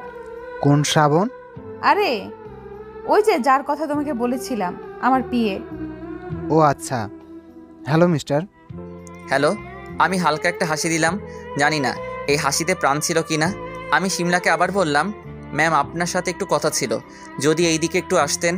সরি, বুঝতেই পারতেছেন পরশু আমার বিয়ে, তাই এখন রবিকে ছেড়ে আসতে পারবো না। আপনি পরে আমার সাথে কথা বললেন, এখন পার্টিতে এনজয় করেন। শিমলা এই কথাগুলো বলে রবিকে নিয়ে অন্যদিকে চলে গেল। আমি বুঝতে পেরেছি শিমলা আমার সাথে এগুলো ইচ্ছে করেই করতেছে, যাতে করে আমি কষ্ট পাই, আর শিমলা এটাতে সফলও হয়েছে। তাই আমি আর এখানে এক মুহূর্তের জন্যও দাঁড়ালাম না। শিমলাদের বাসা থেকে বের হতে যাব, তখনই রাফির সাথে দেখা। কিরে, কই যাস? বাসায় যাই, একটু কাজ আছে। ও আচ্ছা, কিন্তু রাতে ডিনার করে যেতে পারিস তো? রাফির এমন কথায় অনেক কষ্ট পেলাম, কারণ রাফি তো সবটা জানতো। তাহলে ও কি করে আমাকে এমন পরিস্থিতিতে এই কথা বলে? আমি রাফির দিকে তাকিয়ে জাস্ট এইটুকুই বলি, ছি। এরপর কান্না করতে করতে শিমলাদের বাসা থেকে বেরিয়ে এলাম। কিছু দূর হেঁটে আসার পরে একটা টং দোকানে দেখতে পেলাম। সেখানে গিয়ে এক প্যাকেট সিগারেট নিয়ে নিলাম। রাস্তা দিয়ে হাঁটতেছি আর শিমলার কথা ভাবতেছি। তখনই আমার খেয়াল হলো আমার হাতে শিমলার গিফট রয়েছে। এটা দেখেই প্রচুর রাগ হলো। শিমলার জন্য আনা গিফটটা ছুঁড়ে ফেলে দিলাম আর সামনের দিকে হাঁটতে লাগলাম। আজকে প্রায় 2 বছর পরে আবার সেই রাতের কথা মনে পড়তেছে। এই রকমই কষ্ট হয়েছিল সেই দিন, যেদিন শিমলার মামা বলেছিল শিমলার বিয়ে হয়ে গেছে। প্রচুর কেঁদেছিলাম সেই দিন, কিন্তু আজকে তো সত্যি সত্যি শিমলার বিয়ে ঠিক হয়ে গেছে। কি করব এখন আমি জানা নেই। একের পর এক সিগারেট খেতে থাকি। রাস্তা দিয়ে হেঁটে হেঁটে বাসার দিকে যাচ্ছিলাম। আনুমানিক তখন রাত 10টা বাজে। তখনই আম্মুর ফোন থেকে একটা কল আসে। আমি ফোনটা সাথে সাথে রিসিভ করি। হ্যালো ভাইয়া, কোথায় তুই? একটু বাইরে আছি। কেন, কিছু হয়েছে? আর আম্মুর ফোন তোর কাছে কেন? ভাইয়া তাড়াতাড়ি বাসায় আয়, আম্মু যেন কেমন করতেছে। কি হয়েছে আম্মুর? আমি এখনই আসতেছি। এরপর ফোন রেখে দিয়ে দৌড়ে বাসায় চলে যাই। বাসার দরজার কাছে এসে কলিং বেল বাজাতেই আম্মু এসে দরজা খুলে দেয়। আম্মু, তোমার কি হয়েছে? জান্নাত আমাকে ফোনে কি বলল? আরে পাগল ছেলে, এত উত্তেজিত হতে হবে না। আমার তেমন কিছু হয়নি, একটু মাথা ঘুরে পড়ে গিয়েছিলাম। উফ, তোমাকে কত করে বলি একদম চিন্তা করবে না, এই কারণেই তোমার এমন হয় মাঝে মাঝে। তখনই আপু আমার সামনে আসে আর আমাকে এসে বলে, ভাইয়া তোর কারণেই তো আম্মুর এমন অবস্থা। আমার কারণে মানে? এই যে আম্মু একা কি বাসার সব কাজ একা করতে পারে? আম্মুর বয়স হয়েছে তো। তাহলে একটা কাজের লোক ঠিক করলেই তো হয়। ভাইয়া তুই আবার উল্টা বুঝতেছিস। তুই যদি একটা বিয়ে করে নিস তাহলেই তো সবকিছু মিটে যায়। আম্মুরও একটা সাথী হবে আর আমিও একটা ভাবি পাবো। জানাতের এমন কথায় আমি কিছুটা পিছিয়ে গেলাম। এমনিতেই শিমলার কারণে অনেক কষ্টে আছি, এর উপরে আবার আম্মুর এই অবস্থা। কোথায় যাব আমি কিছুই বুঝতেছি না। আম্মুর দিকে তাকিয়ে দেখি আম্মু আমার দিকে কেমন করে তাকিয়ে আছে। আমি জানি আম্মু মনে মনে এটাই চাই, ছেলের বিয়ের বয়স হয়েছে তবু ছেলে বিয়ে করতেছে না। এটা কোনো বাবা মা মেনে নিতে পারে না। আম্মু হয়তো আমার দিকে তাকিয়ে কিছু বলে না, কিন্তু আমি জানি আম্মু মনে মনে এটাই চাই। তাই আমি আম্মুর দিকে তাকিয়ে বলি, আম্মু তুমিও এটাই চাও? আম্মু কোনো কথাই বলতেছে না। তাই আমি বুঝে গেলাম আম্মুও এটাই চাই। তাই আমি আম্মুর মুখে হাত রেখে বললাম, আম্মু তোমাদের খুশিতেই আমার খুশি। আমি বিয়ে করব। তুমি মেয়ে দেখ, তোমার পছন্দের মেয়েকে আমি বিয়ে করব। আম্মু আমার এমন কথায় অনেক খুশি হলো। আমার দিকে তাকিয়ে বলল, বাবা তুই সত্যি বলতেছিস? ঠান্ডা দেখ না, তোর ভাই আমার সাথে মজা করতেছে। আম্মু আমি সত্যি বলতেছি, এবার আম্মু আমাকে জড়িয়ে ধরে বলল, বাবা তুই এতদিনে আমার মনে কথাটা বুঝছিস। আমার মেয়ে পছন্দ করা আছে, আমি শুধু তোর অপেক্ষায় ছিলাম। আমার কাছে মেয়ের ছবি আছে, অপেক্ষা কর, তোকে দেখাচ্ছি। জান্নাত আমার রুম থেকে ছবিটা নিয়ে এত। আম্মু আম্মু এত ব্যস্ত হতে হবে না। আর মেয়ে যখন তোমার পছন্দ, তাহলে আমার আর দেখার দরকার নেই। তোমার পছন্দই আমার পছন্দ। ধন্যবাদ ভাইয়া। ঠিক আছে। এটা বলে আমি আমার রুমে চলে এলাম। রুমে এসে দরজা বন্ধ করে চোখের পানি ফেলতে লাগলাম। এই তো কিছু সময় আগেও ভেবেছিলাম শিমলাকে আজকে নিজের করে পাবো, কিন্তু একটা দমকা হাওয়া এসে সব কিছু উল্টাপাল্টা করে দিল। আসলে আমার জীবনটাই এমন, কখনো সুখ সহ্য হয় না, যার কারণেই হয়তো আব্বুকে হারিয়ে ফেলেছি আর এখন শিমলাকে। তবে আমি তো প্রায় শিমলাকে ভুলেই গিয়েছিলাম, কিন্তু শিমলা নিজে এসেই আবার আমাকে সব কিছু মনে করিয়ে দেয়। শিমলা আমার উপরে প্রতিশোধ নিল, সব সত্যিটা না জেনেই আমার উপরে প্রতিশোধ নিল। ভালো করেছে শিমলা, এর জন্য ওকে আমি আর কোনো দিন ক্ষমা করব না। নীরবে কান্না করতেছিলাম আর এগুলো ভাবতেছিলাম। আপনারা ভাবতেছেন আমি যদি সত্যি শিমলাকে ভালোবেসে থাকি তাহলে কেন অন্য কাউকে বিয়ে করতেছি। আসলে আমি ইচ্ছা করলেই বিয়ে না করে থাকতে পারি, কিন্তু আমার দিকে যে আমার আম্মু তাকিয়ে আছে, কি করে একটা বাজে মেয়ের জন্য আমি আমার আম্মুকে কষ্ট দিব। তাই বিয়ের জন্য রাজি হয়ে গেলাম। প্রথম হয়তো একটু কষ্ট হবে, কিন্তু পরে সব ঠিক হয়ে যাবে আশা করি। এগুলো ভাবতে ভাবতে আমার ফোনে একটা কল আসে। আমি তাকিয়ে দেখি শিমলা ফোন করেছে। আমার প্রচণ্ড রাগ হলো এটা দেখে। এরপরে ফোনটা কেটে দিলাম, কিন্তু একটু পরেই আমার ফোনে রাফির ফোন এলো। এটা দেখে আরও রাগ হলো। ফোনটা এবার বাধ্য হয়ে বন্ধ করে রেখে দিলাম। এরপর বিছানায় ঘুমিয়ে গেলাম। অপরদিকে শ্রাবণ শিমলাদের বাসা থেকে বেরিয়ে আসার সাথে সাথেই শিমলা বাসা থেকে বের হয়, আর শিমলা দেখতে পায় শ্রাবণ তার হাতে থাকা একটা গিফট ছুঁড়ে ফেলে দেয়। শিমলা দৌড়ে সেটার কাছে যায়। শিমলার পিছে পিছে রাফি, আসিফ আর রিয়াও দৌড়ে শিমলার কাছে যায়। শিমলা তাড়াহুড়ো করে গিফট খুলে ফেলে, আর তার ভিতরে সে একটা নীল শাড়ি দেখতে পায়। এটা দেখে সে একটা হাসি দেয়। এরপর তারা সেখান থেকে বাসার ভিতরে চলে আসে। ভিতরে এসে তারা গোল হয়ে একটা জায়গায় বসে। তখন শিমলা সকলকে উদ্দেশ্য করে বলতে থাকে, পাগলটা আমাকে ভালোবাসে, কিন্তু সেই দিন যদি ও আমার ফোনটা রিসিভ করতো তাহলে এতদিনে আমাদের সুন্দর একটা সংসার হয়ে যেত। এত নাটক করতে হতো না, শুধু শুধু ওকে কষ্ট দিয়ে বোঝাতে হতো না যে কাছের মানুষ দূরে চলে গেলে কেমন লাগে। সব কিছু ঠিক আছে, কিন্তু আমি এখনো এটাই বুঝলাম না যে শ্রাবণ ওই দিন ম্যামের ফোন কেন রিসিভ করে নাই। এর কারণ আমি এখনো বুঝলাম না। এটা আমিও জানি না, হয়তো মামার কথাই ঠিক ছিল, কিন্তু আমি ওই সব কিছুই ভুলে গেছি। এখন আবার নতুন করে সব কিছু শুরু করতে চাই। আর তাছাড়া আমার সব কিছু মানেই তো আমার স্বামীর, মানে শ্রাবণের। আপু, তোমার এই ধারণাটা সম্পূর্ণ ভুল। ভেবেছিলাম তোমাকে কোনোদিন বলবো না, কিন্তু তুমি যে কথাগুলো বলতেছো এটা শুনলে আমার প্রচণ্ড রাগ হয়। কি এমন কথা? এটা এমন একটা কথা যেটা শুনলে তুমি নিজেই গিয়ে শ্রাবণের কাছে মাপ চাইবে আজকের ঘটনার জন্য। রাফি ভাইয়া, তোমার কথা আমি কিছুই বুঝতে পারতেছি না, প্লিজ একটু খুলে বলবে? এরপর রাফি সবকিছু খুলে বলে কি কারণে শ্রাবণ শিমলার সাথে যোগাযোগ রাখে নাই, আর শিমলার মামার কারণেই যে তারা এত বছর দূরে থেকেছে, সবকিছু খুলে বলে। এটা শোনার পর শিমলার সাথে সাথেই বসা থেকে উঠে দাঁড়ায় আর বলে, এটা তুমি আগে বলবে না? আমি না জেনে শুনে ওকে কতগুলো খারাপ কথা শুনিয়ে দিয়েছি, আর অফিসের কথা তো নাই বললাম। আর আজকে ওর সাথে যেটা করা হলো, ডেকে এনে অপমান করেছি আমি। ওর চোখে আমি স্পষ্ট পানি দেখতে পেয়েছি। না জানি আমাকে আর কখনো মাফ করবে কিনা। আপু, তুমি শান্ত হও, সবকিছু ঠিক হয়ে যাবে। আর আমি তোমাকে সবটা বলতেই চেয়েছিলাম, কিন্তু শ্রাবণ বলতে নিষেধ করেছিল। আচ্ছা, এখন এসব কথা বাদ দিয়ে শ্রাবণ ভাইয়াকে ফোন করতে হবে। শুধু শুধু তাকে কষ্ট দিয়ে তো কোনো লাভ নেই। এরপর শিমলা তার ফোন দিয়ে শ্রাবণের নাম্বারে কল করে, কিন্তু একবার রিং হওয়ার পরেই ফোন কেটে দেয়। এরপর রাফি সহ এখানে উপস্থিত সকলে শ্রাবণের নাম্বার ট্রাই করে, কিন্তু কিছুক্ষণ পরে শ্রাবণের ফোন বন্ধ হয়ে যায়। সবাই ব্যাপারটা বুঝতে পারে যে শ্রাবণ রাগ করে কারো ফোন ধরছে না, আর রাগ করাটা স্বাভাবিক। রাফি, রিয়া, শিমলা সবাই এক জায়গায় বসে ভাবছে কি করা যায়।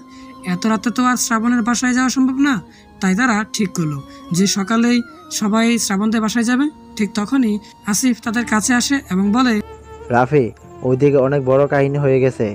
সকালে একসাথে আসিফকে জিজ্ঞেস করে, কি হয়েছে? শ্রাবণে কিছু হয়নি তো আবার? তবে মেমের জন্য খারাপ কিছু হতে চলছে। আসিফ, তুমি কথাটা ঘুরিয়ে ফিরিয়ে না বলে সোজাসুজি ভাবে বলো তো। ম্যাম আমি শ্রাবণকে ফোনে না পেয়ে আন্টিকে ফোন করি। ভেবেছিলাম শুধু এইটুকুই জানবো যে শ্রাবণ বাসায় গিয়ে পৌঁছেছে কিনা, কিন্তু কিন্তু আন্টি বলল শ্রাবণ নাকি অনেক আগে বাসায় ফিরেছে। এটা তো ভালো কথা। এটা ভালো কথা, সেটা আমিও জানি, কিন্তু শ্রাবণের বিয়ে ঠিক করছে আন্টি, আর সেই জন্য কাল সকালে তাদের বাসায় যেতে বলছে আমাদের। আসিফের এমন কথা শুনে সবাই বসা থেকে দাঁড়িয়ে যায়। শিমলা চোখ দুটো বড় বড় হয়ে যায় আর সে আসিফকে বলে, আসিফ আমরা কিন্তু এখন ফান করার মুডে নেই। ম্যাম আমি ফোন করতেছি না, সত্যি শ্রাবণের আম্মু শ্রাবণের জন্য বিয়ে ঠিক করছে। আর আন্টি অনেক আগে থেকে শ্রাবণকে বিয়ে দিতে চেয়েছিল, কিন্তু শ্রাবণ কিছুতেই রাজি হচ্ছিল না। আর আজকে ম্যামের বিয়ের কথা শুনে হয়তো শ্রাবণও রাগ করে বিয়ের জন্য রাজি হয়ে গেছে। কিন্তু ম্যামের এইটা তো মিথ্যা নাটক ছিল। কিন্তু সেটা তো আর শ্রাবণ জানে না। এর মধ্যে শিমলা কান্না শুরু করে দিয়েছে। তখন প্রায় রাত 12টা বেজে গেছে। শিমলাদের বাসায় এখন আর তেমন কেউ নেই, সবাই যার যার বাসায় চলে গেছে। এদিকে শিমলার আব্বু তার মেয়ের কান্না শুনে তাড়াতাড়ি তাদের কাছে চলে আসে এবং জিজ্ঞেস করে কি হয়েছে। তখন রাফি আর আসিফ সবটা খুলে বলে। এটা শুনে শিমলার আব্বুও কিছুটা চিন্তার মধ্যে পড়ে যায়। এরপর শিমলার আব্বু অনেক বুঝিয়ে শিমলাকে ঘরের ভিতরে নিয়ে যায়। সবাই যার যার বাসায় চলে যায়। শিমলা রাতে কান্না করতে করতে ঘুমিয়ে যায়। সকালবেলা আম্মুর ডাকে আমার ঘুম ভেঙে যায়। রাতে অনেক কষ্ট করে ঘুমিয়েছি, কিছুতেই ঘুম আসতেছিল না। কে রে, এত বেলা করে ঘুমালে চলবে? তাড়াতাড়ি ফিরে এসে নিয়েছে খাবার খেতে আয়, একটু পরে শপিং করতে যাবি তুই আর তোর বোন দুজনে মিলে। আম্মু প্লিজ, এইসব আমার ভালো লাগতেছে না, আমি যাব না। আমি এত কিছু বুঝি না, তুই একটু পরে যাবি, এটাই ফাইনাল। তুমি যাও তো এখান থেকে। এটা বলে আমি ওয়াশরুমের ভিতরে চলে এলাম। এমনিতেই মনটা ভীষণ খারাপ। একদিকে শিমলার বিয়ে ঠিক হয়ে গেছে, আর অন্যদিকে আম্মুও আমার বিয়ে ঠিক করে ফেলেছে। জানি না ভবিষ্যতে কি হবে। আমি ফ্রেশ হয়ে নিচে খাবার টেবিলে চলে এলাম। তখনই আম্মু আমার হাতে একটা ছবি দিল। এই নে, এটা তোর হবু বউয়ের ছবি, দেখে বলতো কেমন লাগে। আমি ছবিটা না দেখেই টেবিলের পাশে রেখে দিলাম। তখনই বাসার কলিং বেল বেজে উঠল। আম্মু গিয়ে দরজা খুলে দিল। কে এসেছে আমি সেই দিকে খেয়াল না করেই খাবার খেয়ে যাচ্ছি। তখন আম্মু আমার সামনে একটা মেয়েকে নিয়ে আসে। আমি মেয়েটার দিকে একবার তাকিয়ে দেখলাম। এর আগে কখনো দেখেছি বলে মনে হয় না। শ্রাবণ, এইদিকে তাকিয়ে দেখ কে এসেছে। কে এসেছে? উফ, তোকে কতবার বলেছি ছবিটা দেখতে। এই হচ্ছে রিমি। রিমির সাথেই তোর বিয়ে ঠিক হয়েছে, আর সেটাও কালকে। আম্মুর কথায় গলার খাবার আটকে গেল। রিমি এসে আমাকে এক গ্লাস পানি এগিয়ে দিল। আমি পানি খেয়ে আম্মুর দিকে তাকিয়ে বললাম, আম্মু আমি বিয়েতে রাজি হয়েছি, তার মানে এই না যে তুমি এত তাড়াতাড়ি আমার বিয়ে দিয়ে দিবে। দেখ বাবা, আমিও চেয়েছিলাম একটু বড় করে তোর বিয়েটা দিতে, কিন্তু রিমির পরিবার চাচ্ছে বিয়েটা খুব তাড়াতাড়ি দিতে। আর কালকেই বিয়ের দিনটা আমরা ঠিক করেছি। দুই পরিবারের লোকজন থাকবে শুধু, পরে তোদের মত থাকলে বড় করে একটা অনুষ্ঠান করা যাবে, সমস্যা নেই। আম্মু তোমার যা ইচ্ছে তুমি তাই করো। এটা বলে আমি খাবার শেষ করে আমার রুমে এসে তৈরি হতে লাগলাম, কারণ এখন নাকি আবার শপিং করতে যেতে হবে। আন্টি উনি এমন রেগে চলে গেলেন কেন? ও কিছু না মা, আমার ছেলেটা একটু রাগী, তবে ভেতরটা এত নরম, তুমি চিন্তা করো না। আচ্ছা আন্টি, আর আব্বু আমাকে আপনাদের বাসায় পাঠিয়েছে, একসাথে ওনাকে নিয়ে শপিং করতে যেতে বলেছে। একদম ঠিক করেছে তোমার বাবা। আচ্ছা তুমি জান্নাতের সাথে গল্প করো, আমি একটু শ্রাবণের সাথে কথা বলে আসি। আচ্ছা আন্টি। আমি রেডি হয়ে রুম থেকে বের হতে যাব। তখনই আম্মু আমার রুমে এলো। আমার হাত ধরে নিয়ে একটা চেয়ারে বসিয়ে বলল, মেয়ে পছন্দ হয়েছে? তোমার পছন্দ হলেই আমার পছন্দ। বিয়েটা কি আমি করতেছি নাকি? আর তোর যদি পছন্দ না হয়ে থাকে তাহলে এখনো সময় আছে, আমাকে বল, আর তা না হলে কিন্তু পরে কিছু বলতে পারবি না। আম্মু আমার কোনো সমস্যা নেই, আমার কোনো সমস্যা থাকতেই পারে না। আমার আর কিছু নেই যে তার জন্য আমার সমস্যা হবে। এই তো আমার শোনা ছেলে, তাহলে রিমিকে আর জান্নাতকে নিয়ে তাড়াতাড়ি বেরিয়ে পড়, শপিং করতে আয়। মানে ওই মেয়েটাও যাবে নাকি আমাদের সাথে? এই বিয়ে তো পেয়ে আস্তে আস্তে বল, নিচে রিমি আছে, শুনতে পাবে। এই তুই আমার দিকে তাকা, ও তোর বউ হতে চলেছে, ও তোর সাথে শপিং করতে গেলে সমস্যা কোথায়? আচ্ছা আচ্ছা চলো। এরপর আমি নিচে চলে এলাম। সেখানে এসে দেখি রিমি আর জান্নাত বসে বসে গল্প করতেছে। আমি তাদের সামনে গিয়ে বললাম, জান্নাত তাড়াতাড়ি আয়। এটা বলে আমি বাইরে চলে এলাম। বাইরে এসে রিক্সা ঠিক করব, তখনই আমার সামনে একটা গাড়ি এসে থামে। আমি ভালো করে তাকিয়ে দেখি এটা তো আদনান স্যারের গাড়ি। স্যার সকাল সকাল আমাদের বাসার সামনে কি করে? আমি মনে মনে ভাবতেছি, তখনই গাড়ি থেকে স্যারের ড্রাইভার বের হয় আর আমার হাতে গাড়ির চাবি দিয়ে বলে, আসসালামু আলাইকুম ভাই, স্যার আপনাকে গাড়িটা দিয়ে যেতে বলেছেন। মানে? সেটা আপনি স্যারকে ফোন করে জিজ্ঞেস করেন। আমি গেলাম, আমাকে আবার স্যারকে নিয়ে অন্য একটা জায়গায় যেতে হবে। এটা বলেই ড্রাইভার কোথায় হাওয়া হয়ে গেল। আমি অবাক হয়ে আদনান স্যারকে ফোন দিলাম। কিছু সময় রিং হওয়ার পরে ফোনটা রিসিভ করলো। হ্যালো স্যার, এগুলোর মানে কি? মানে তুমি তো আর আমাকে আপন ভাবো না, তাই হয়তো তোমার বিয়ের কথাটা আমাকে বললে না, কিন্তু আমি তো আর তোমাকে নিজের ছেলের মতন দেখি, তাই তোমার সুবিধার কথা চিন্তা করে গাড়ি পাঠিয়েছিলাম। আসলে স্যার সব কিছু এত হুট করে হয়ে যাচ্ছে যে আপনাকে বলার সুযোগ হয়ে ওঠেনি। তোমার আম্মু বলছে সব কিছু। এখন আর বেশি কথা না বলে বউকে নিয়ে শপিং করে এসো। এই রোদে রিক্সা করে গেলে অনেক কষ্ট হবে।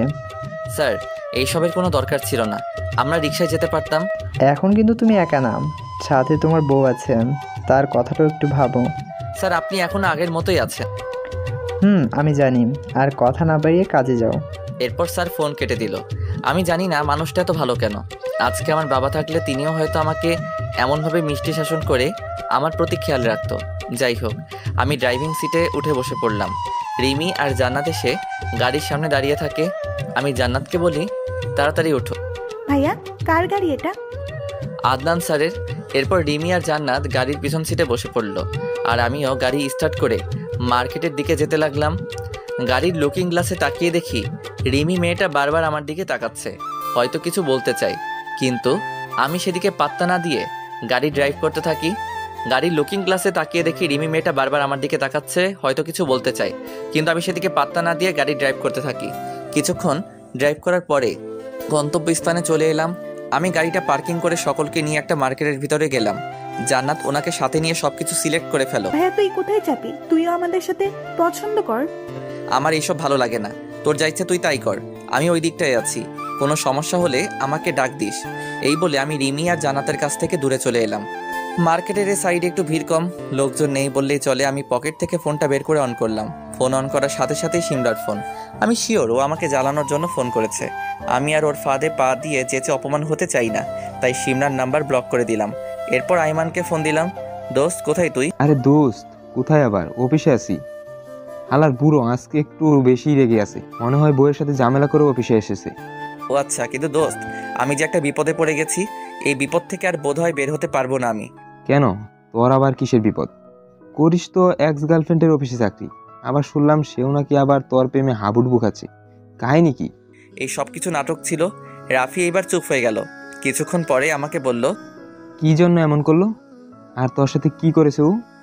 কারণ বলে নাই, তবে আমি জানি কি কারণে শিমলা আমার সাথে এই নাটক করেছে। কি কারণে? ওই তো আর জানে না আমি কি কারণে ওর থেকে এত বছর দূরে ছিলাম, তাই আজকে সে বেঈমান ভাবে আর আমার উপরে প্রতিশোধ নেওয়ার জন্য হয়তো এমনটা করেছে। আচ্ছা সমস্যা নেই, এই আইমান থাকতে তোর কোনো চিন্তা নেই। আমি বিকালে তোর সাথে দেখা করতেছি, আর আজকে সারা রাত শুধু চিল হবে, কোনো প্যারা নেই। আরে দোস্ত, মেয়ে আইবো আর যাইবো, এইভাবে দেবদাস হওয়ার কোনো মানেই নেই। সেই জন্য এইবার একটা সিদ্ধান্ত নিয়েছি। কি সিদ্ধান্ত? কালকে আনার বিয়ে আম্মুর পছন্দের মেয়ের সাথে। 2 মিনিট নীরবতা পালন করে আইমান বলে উঠল, আমি যদি এখন তোর কাছে থাকতাম তাহলে? তাহলে কি? আরে বেটা, বুকে জড়িয়ে ধরতাম। আলার পুত, তুই এতদিনে একটা সঠিক সিদ্ধান্ত নিয়েছিস। কিন্তু দোস্ত, শিমলার বিয়েটাও কালকে। তাতে তোর কি? ওইসব থার্ড ক্লাস মেয়েদের চিন্তা মাথা থেকে জেরে ফেলে দে। কিন্তু দোস্ত আমি জানি শিমলা আমাকে এখনো ভালোবাসে। এই তোর এইসব ডায়লগ বাদ দে, আর শুন, তোকে আমি ভালো একটা উপদেশ দিই। এখন থেকে নতুন ভাবিকে নিয়ে চিন্তা কর, ওইসব শিমলা মাথা থেকে জেরে ফেলে দে। ঠিক বলেছিস। তা আমার ভাবি দেখতে কেমন? একটা ছবি দে তো দেখি। আরে দোস্ত, আমি নিজেই তো ভালো করে দেখি নাই, আর সিবি পাবো কই? আব্বে রাখ হারামজাদা, কালকে বিয়ে আর এখনো সে তার বউকে দেখে নাই। আমি একেবারে বিয়ের দিন এসে দেখবো। আর এখন রাখ, বসের ডাক পড়েছে। আচ্ছা। এরপর ফোনটা রেখে দিলাম। ফোনটা কেটে দেওয়ার সাথে সাথে একটা আননোন নাম্বার থেকে কল আসলো। আমি রিসিভ করলাম। হ্যালো, কে বলতেছেন? হ্যালো, কে? আমাকে চিনতে পারতেছো না? আমি মেয়েটির গলার আওয়াজ শুনে টের পেয়ে গেলাম যে এটা শিমলা, তাই রাগী গলায় বললাম, আপনি ফোন দিয়েছেন কেন? সমস্যা নেই, আমি রিজাইন লেটার আপনার অফিসে পাঠিয়ে দিব। আমি আর আপনার অফিসে চাকরি করতে পারবো না। তুমি আমার কথাটা একবার শুনে তারপর যা ইচ্ছা তাই বলো। কি কথা, তাড়াতাড়ি বলুন, আমার সময় নেই। আসলে কাল রাতে তুমি যেগুলো দেখেছো সেগুলো সব নাটক ছিল। আমি জানি তো। তুমি যেটা ভাবতেছো তেমন না, আসলে ছেলেটা আমার খালাতো ভাই। ও আচ্ছা তাই? তুমি নিশ্চয়ই শুনেছো কালকে আমারও বিয়ে। তাহলে আমার বিয়ে যার সাথে ঠিক হয়েছে সে আমার ফুফাতো বোন। ওকে, তুমি বিশ্বাস করো, আমি জাস্ট তোমার সাথে। প্লিজ, আর কোনো নাটক আমি দেখতে চাই না, আর একবারও আমাকে ফোন দিবে না। এইটা বলে ফোন কেটে দিলাম। এরপর পকেট থেকে একটা সিগারেট বের করে খেতে লাগলাম। তখনই আমার মনে হলো আমার পিছে কেউ দাঁড়িয়ে আছে, তাই আমি পিছে ঘুরলাম। পিছে তাকিয়ে দেখি রিমি মেয়েটা মাথা নিচু করে দাঁড়িয়ে আছে। মনে হয় অনেক সময় ধরে এখানে দাঁড়িয়ে আছে। তাই আমি জিজ্ঞেস করলাম, কিছু বলবেন? জি হ্যাঁ, আপনাকে একটা জরুরি কথা বলার ছিল। তখনই আমার ফোনে আবার শিমলার কল এলো। এইবার আমি রেগে গিয়ে ফোনটা ফেলে দিতে যাব, তখনই আমার মনে হলো আমার সামনে রিমি আছে। তাই আমি নিজের রাগটা কন্ট্রোল করে ফোনটা অফ করে রেখে দিলাম। খুবই আস্তে রিমিকে উদ্দেশ্য করে বললাম, সরি, আপনি কিছু বলতে যাচ্ছিলেন। রিমি এমনিতেই খুব নরম প্রকৃতির মেয়ে, আর সে তার হবু স্বামীকে এইভাবে রেগে যেতে দেখে খুব ভয় পেয়ে যায়। ঠিক যেমন তার বাবা রেগে গেলে যেমন করে, শ্রাবণও তেমন করতেছিল। তাই সে খুব ভয় পেয়ে যায়, আর যে কথাটা বলতে এসেছিল সেটা ভয় বলতে পারে না। রিমিকে এইভাবে চুপ থাকতে দেখে আমি সিগারেটটা ফেলে দিয়ে বললাম, আরে বাবা, সরি বললাম তো। কিছু বলবো? না না, কিছু না, আমাদের শপিং করা শেষ। আল্লাহ, এই কথাটা বলতে এত সময় লাগে? আচ্ছা চলুন। এরপর আমি শপিং মলের ভিতরে গিয়ে বিল মিটিয়ে বাইরে বের হলাম। জান্নাতের দিকে তাকিয়ে দেখি সে খুব খুশি। এত খুশি আমি ওকে আগে কখনো দেখি নাই, তাই আমিও একটু খুশি হলাম। কিন্তু এই মেয়েটা একদম হাসতেছে না, মনে হয় খুব ভয় পেয়ে আছে। তখন আমারই একটু খারাপ লাগলো, কারণ আমি বোধহয় তার সামনে একটু বেশি রাগ দেখিয়েছি। আমি আর কিছু না ভেবে সবাইকে নিয়ে গাড়িতে উঠলাম। এরপর আপুকে জিজ্ঞেস করলাম, আপু, দেখতে দেখতে তো দুপুর হয়ে গেল, এখন তুই কি কিছু খেতে চাস? ভাবি, তোমার ক্ষুধা লাগছে? জান্নাতের ভাবি ডাক শুনে আমি আর রিমি দুজনেই অবাক হই। রিমি একটু লজ্জা পেয়ে বলল, না, আমার ক্ষুধা নেই। তা বললে হবে না ভাইয়া, চল ওইদিকে রেস্টুরেন্টে যাই। আচ্ছা চল। এরপর আমরা তিনজনে মিলে একটা রেস্টুরেন্টে গেলাম। সেখানে গিয়ে কিছু খেয়ে দিয়ে বাসার উদ্দেশ্যে বেরিয়ে পড়লাম। অপরদিকে শিমলা, রাফি, রবি, আসিফ, রিয়া আর শিমলার মামাতো বোন সকলে একত্রে শিমলাদের বাসায় বসে আছে। এখানে উপস্থিত সকলে খুব চিন্তিত, কারণ এখানে উপস্থিত সকলের শ্রাবণের সাথে যোগাযোগ করার চেষ্টা করছে, কিন্তু সকলেই ব্যর্থ। আর এখানে কারো সাহস নেই যে শ্রাবণের আম্মুর কাছে গিয়ে শিমলার কথা বলবে, কারণ শ্রাবণ এমনিতে কোনো বিয়েতে রাজি হচ্ছিল না। তার মা তাকে অনেক কষ্ট করে রাজি করিয়েছে। এখন যদি সেটাও তারা ভেঙে দেয়, তাহলে শ্রাবণের আম্মু নিশ্চয়ই তাদেরকে ভালো চোখে দেখবে না। তাই কেউ কোনো রাস্তা খুঁজে পাচ্ছে না, সবাই চুপ করে বসে আছে। তখনই শিমলা বলে, রবি, তোমার চোখে পানি কেন? আর এমন ভাবে বসে কি ভাবিস? শিমলার কথায় সকলের চোখ রবির দিকে যায়, আর তারা দেখে যে রবির চোখে পানি। আর তখনই রবি চোখের পানি মুছে ফেলে আর বলে, কিছু না, এমনিতেই। না, তোর কিছু তো একটা হয়েছে। আর তাছাড়া কাল রাতেও তোকে দেখি নাই, তুই কোথায় ছিলি?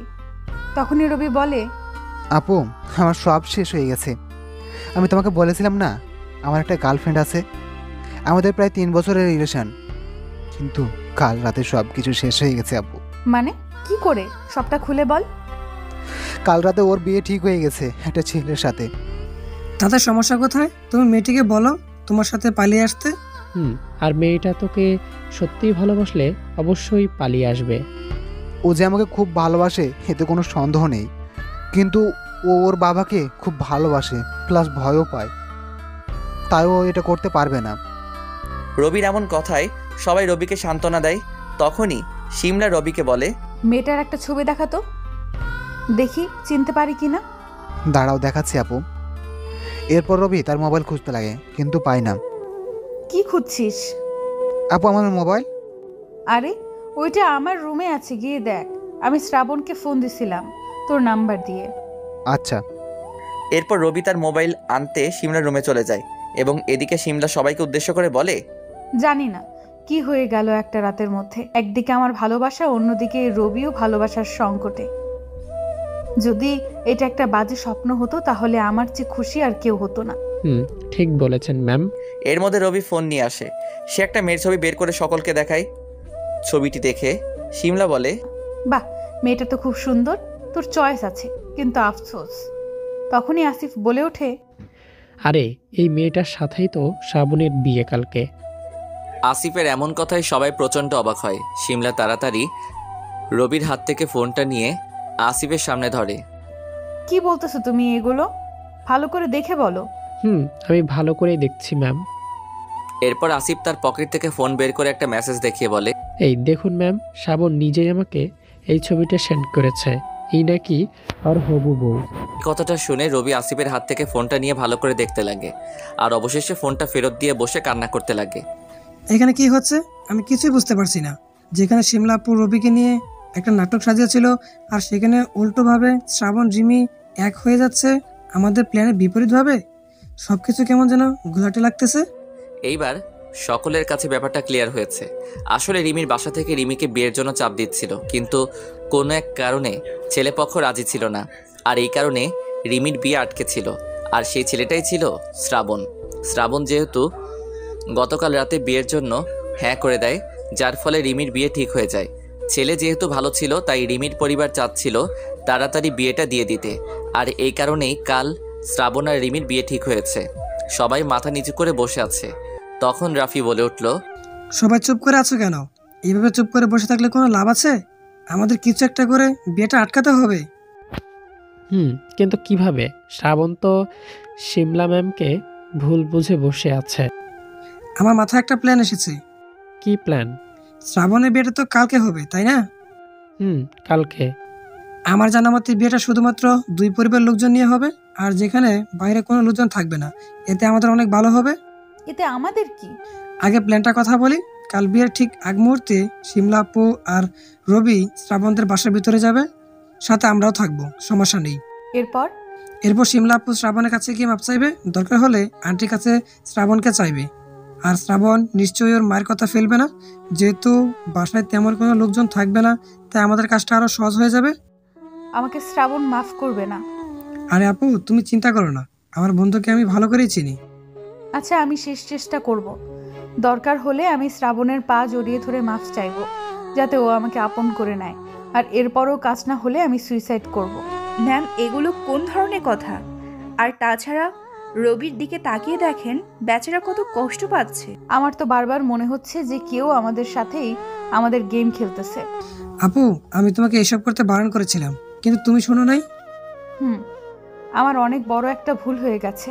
অনেক হয়েছে, এখন এই সব কিছু বাদ দাও। ম্যাম সেই সকাল থেকে কোনো খাবার খায়নি। চলো সকলে একসাথে দুপুরে খাবার খেয়ে নেই। চলো। এরপর সবাই খাবার খেতে চলে গেল। আমি আমার রুমে বসেছিলাম, তখন আম্মু আমার রুমে এলো। বাবা, তুই কি সত্যি বিয়েটা করার জন্য প্রস্তুত? আম্মু, তোমাকে না বলে আমি অনেক বড় একটা কাজ করে ফেলেছি, আর এতে আমার আর রিমির দুজনেরই ভালো হবে। কি করেছিস? আম্মু, আগে তুমি আমার কথা মন দিয়ে শুনবে, এরপর যা বলার তাই বলবে। আচ্ছা বল। আম্মু, আমি রিমিকে বিয়ে করতে পারবো না, আর রিমিও মন থেকে আমাকে বিয়ে করতে পারবে না। রিমি ওর আব্বুর ভয়ে কাউকে কিছু বলতেছে না।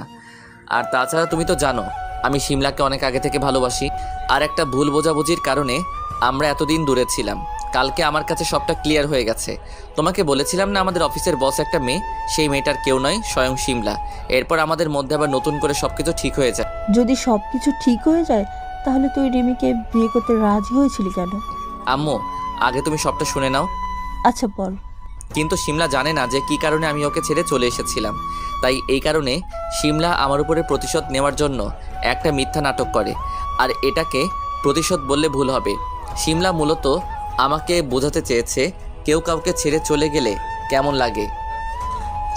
আম্মুকে কালকে রাতে সবকিছু খুলে বলি। তাহলে তুই শিমলার এই প্ল্যানের কথা জানতে পারলি কিভাবে? আমার একটা ফ্রেন্ড রাফি বলেছে, রাফিও ওদের সাথে ছিল। তাহলে তুই তো খুব অন্যায় করেছিস শিমলার সাথে। মেয়েটা তোকে এত ভালোবাসে আর তুই মেয়েটাকে এইভাবে ঠকাচ্ছিস। আরে আম্মু, তোমার ছেলেকে এমন মনে হয়? তোর প্ল্যান কি একটু খুলে বলবি? আম্মু, এইবার লাইনে এসেছো তুমি। এরপর আমি আম্মুকে একটা প্ল্যানের কথা বললাম। আম্মু আমার প্ল্যান শুনে তো খুব খুশি। এই না হলে আমার ছেলে। আচ্ছা তুই এত বুদ্ধি রাখিস কই? পকেটে আম্মু। আচ্ছা আমি রেখে যাচ্ছি, আর দেখিস এটা করতে গিয়ে আবার হেইতে বিপরীত না হয়। আম্মু আমি আছি তো, সমস্যা নেই। তুমি বরং আমার রুমে রিমিকে একটু পাঠিয়ে দাও। আচ্ছা। এরপর আম্মু নিচে চলে যায়। আমি আমার রুমে বসে অপেক্ষা করতে লাগি। কিছুক্ষণ পরে রিমির গলার আওয়াজ পাই। ভিতরে আসবো? আল্লাহ, এটা কি ধরনের মেয়ে রে বাবা, একদম বোকা। আসুন। এরপর রিমি আমার সামনে এসে দাঁড়িয়ে রইল মাথা নিচু করে। আমি একটু মজা নেওয়ার জন্য গম্ভীর গলায় জিজ্ঞেস করলাম, আপনি কি এই বিয়েতে রাজি, নাকি বয়ফ্রেন্ড আছে আবার? আমার এমন কথায় রিমি আমার দিকে চোখ দুটো বড় বড় করে তাকায়, আর কিছুক্ষণ পরে বলে, না না, বিশ্বাস করেন আমার কোনো বয়ফ্রেন্ড নেই। প্লিজ বিয়েটা ক্যান্সেল করবেন না, আব্বু অনেক রাগ করবে তাহলে। আমি রিমির এমন কথায় না হেসে পারলাম না, তাই জোরে জোরে হাসতে লাগলাম। আমার হাসি দেখে রিমি মেয়েটা আরও ভয় পেয়ে গেল, তাই আমি একটা চেয়ার এনে রিমিকে বসিয়ে দিলাম আর বললাম, চিন্তার কোনো কারণ নেই, আমি সবটাই জানি। আপনি রবিকে ভালোবাসেন আর রবিকে বিয়ে করতে চান। আমার কথায় রিমি অনেক ভয় পায় আর চোখ বড় বড় করে আমার দিকে তাকায়। এরপর আমি আমার মোবাইলে একটা ছবি বের করে রিমির সামনে দেখাই, এই হচ্ছে শিমলা, আমি শিমলাকে ভালোবাসি আর ওকেই বিয়ে করতে চাই। সব কিছুই ঠিক যাচ্ছিল, কিন্তু শিমলা মেয়েটা আমার সাথে মজা করার জন্য আপনার বয়ফ্রেন্ড রবির সাহায্যে আমার চোখের পানি ঝরায়। এরপর কালকের রাতের ঘটনা সব খুলে বলি রিমিকে। ভাই আপনার সাথে খুব অন্যায় হয়েছে। এ কি, তুমি দেখি ভালো করে কথাও বলতে পারো, আমি তো ভেবেছিলাম তুমি ভালো করে কথা বলতে পারো না। মেয়েটা আমার থেকে ছোট তাই তুমি করে বললাম। ভাইয়া আমি এমনই একটু বোকা টাইপের। আরে কে বলেছে তুমি বোকা? শিমলার সাথে দেখা না হলে আমি শিওর তোমাকেই বিয়ে করতাম, সে তোমার 100টা বয়ফ্রেন্ড থাকলেও। আমার এমন কথায় রিমি আমার দিকে রাগীভাবে তাকায়। আরে মজা করতেছিলাম। আর এই যে আমি বিয়ের জন্য তোমাকে সিলেকশন করি, এর পিছনে একটা কারণ আছে। কি কারণ ভাইয়া? রবি আর শিমলা দুইজন প্ল্যান করে আমাকে কষ্ট দিয়েছে, আর আমি এইটা এক বন্ধুর সাহায্যে জানতে পেরেছি। তাই ওই রাতেই সব খোঁজখবর নিয়ে জানতে পারি যে রবির গার্লফ্রেন্ড তুমি। তাই আমি রবি আর শিমলাকে মজা দেখানোর জন্য তোমার আর আমার বিয়েতে রাজি হয়ে যাই। ভাইয়া এত বড় ধোঁকা! ওরা দুইজন যেমন করেছে তেমন আমিও করেছি। কেমন হয়েছে? ভালো। কিন্তু ভাইয়া আপনি তো শিমলা আপুকে বিয়ে করে নেবেন, কিন্তু আমার কি হবে? আব্বু নিশ্চয়ই অন্য কোনো ছেলের সাথে আমার বিয়ে দিয়ে দিবে। তোমার জন্যই তো এত বড় প্ল্যান করা। আমার আর শিমলার বিয়ের পাশাপাশি তোমার আর রবির বিয়েটাও হবে, যদি তুমি আমার কথা মতো কাজ করো। প্লিজ ভাইয়া, আমি তোমার মতো কাজ করব, কিন্তু প্লিজ ভাইয়া আমাকে রবির সাথে মিলাই দেন। আচ্ছা শুনো তাহলে। এরপর আমি রিমিকে একটা প্ল্যানের কথা বললাম। রিমি প্ল্যানের কথা শুনে বলল, আমার একটু ভয় করবে, কিন্তু রবির জন্য আমি এটা করতেই পারি। গুড। আর শুনো, রবি বা শিমলা কেউ যেন জানতে না পারে আমাদের প্ল্যানের কথা। ওদের উচিত শিক্ষা দিব ভালোবাসা নিয়ে নাটক করার জন্য। আচ্ছা ভাইয়া, আজকে আসি, বাসায় যেতে হবে। আচ্ছা। এরপর রিমি চলে গেল আর আমি শান্তিতে বিছানায় শুয়ে পড়লাম। তখনই রাফির ফোন। বলো। ভাই আমি যে এসব কিছুর পিছনে, প্লিজ কাউকে বলবি না কিন্তু, তাহলে কালকে আমাকে শিওর হাসপাতালে যেতে হবে। আচ্ছা সমস্যা নেই, কাউকে বলবো না। তুই না আমার ছোটবেলার বন্ধু। এই রাখি, শিমলাপু আসতেছি। আচ্ছা রাখ হালা। আমি হেসে ফোনটা কেটে দিলাম। আপনাদেরকে আগে থেকেই বলে রাখি, রিমির পরিবারে অনেক সমস্যা আছে, যার কারণে রিমি এত ভয় পায় তার বাবাকে। আর এই পারিবারিক সমস্যার কারণেই আমাদের বাসায় বসে বিয়েটা হবে। যেহেতু অল্প লোকজন, তাই কোনো সমস্যা হবে না। এরপর আমি শান্তিতে ঘুমিয়ে পড়লাম। আজকে বিকালে রাতে শিমলা অনেকবার আমাকে ফোন দিয়েছে, কিন্তু আমি বেশি কথা শুনিয়ে দিয়েছি। শিমলা যে রাগী জানি না, সব কিছু জানার পরে বাসরাতে আমাকে ওর কাছে যেতে দেয় কিনা। এইভাবে দেখতে দেখতে আজকের দিনটা কেটে গেল। আজকে সকাল 10টায় সময় রিমিদের আমার বাসায় আসার কথা। ঠিক এইভাবে দেখতে দেখতে আজকের দিনটা কেটে গেল। আজকে সকাল 10টার সময় রিমিদের আমাদের বাসায় আসার কথা। আমি আমার রুমে বসেছিলাম, তখনই আম্মু আমার রুমে এলো। শ্রাবণ বাবা তাড়াতাড়ি রেডি হয়নি, একটু পরে রিমির পরিবার চলে আসবে। ঠিক আছে। এই যে একটা শেরওয়ানি দিয়ে গেলাম, এইটা পরে নিচে চলে আয়। আম্মু আমার হাতে একটা প্যাকেট দিয়ে বলল কথাটা, আম্মু তুমি এটা নিয়ে যাও, আমি এসব পড়তে পারবো না। এসব পড়তে পারবি না মানে কি? সকলেই তো এটা পরে বিয়ে করতে যায়। সেটা আমি জানি না, আমার ভালো লাগে না তাই পরবো না। উফ, তোকে নিয়েছি আমি কি করি? তাহলে অন্তত পাঞ্জাবিটা পরে নে। এইটা তোমার বলার দরকার ছিল না, আমি এমনিতেই পাঞ্জাবি পরতাম। তখনই জান্নাত নিচ থেকে আম্মুকে ডাক দিয়ে বলল, রিমির ফ্যামিলি নাকি চলে এসেছে। আমি নিচে যাচ্ছি, তুই তাড়াতাড়ি রেডি হয়ে চলে আয়। আর জানি না আজকে আমার জন্য কি অপেক্ষা করতেছে। তুই যে কি একটা প্ল্যান বানিয়েছিস আল্লাহই জানে। কোনো সমস্যা হবে না আম্মু, তুমি নিচে যাও তো। এরপর আম্মু নিচে চলে গেল আর আমি তাড়াতাড়ি রেডি হয়ে নিলাম। আসলে আমি আর শিমলা অনেক আগেই প্ল্যান করেছিলাম যে আমাদের যখন বিয়ে হবে তখন আমি নীল একটা পাঞ্জাবি আর শিমলা নীল একটা শাড়ি পরে আসবে, আর এইভাবেই আমরা বিয়ে করব।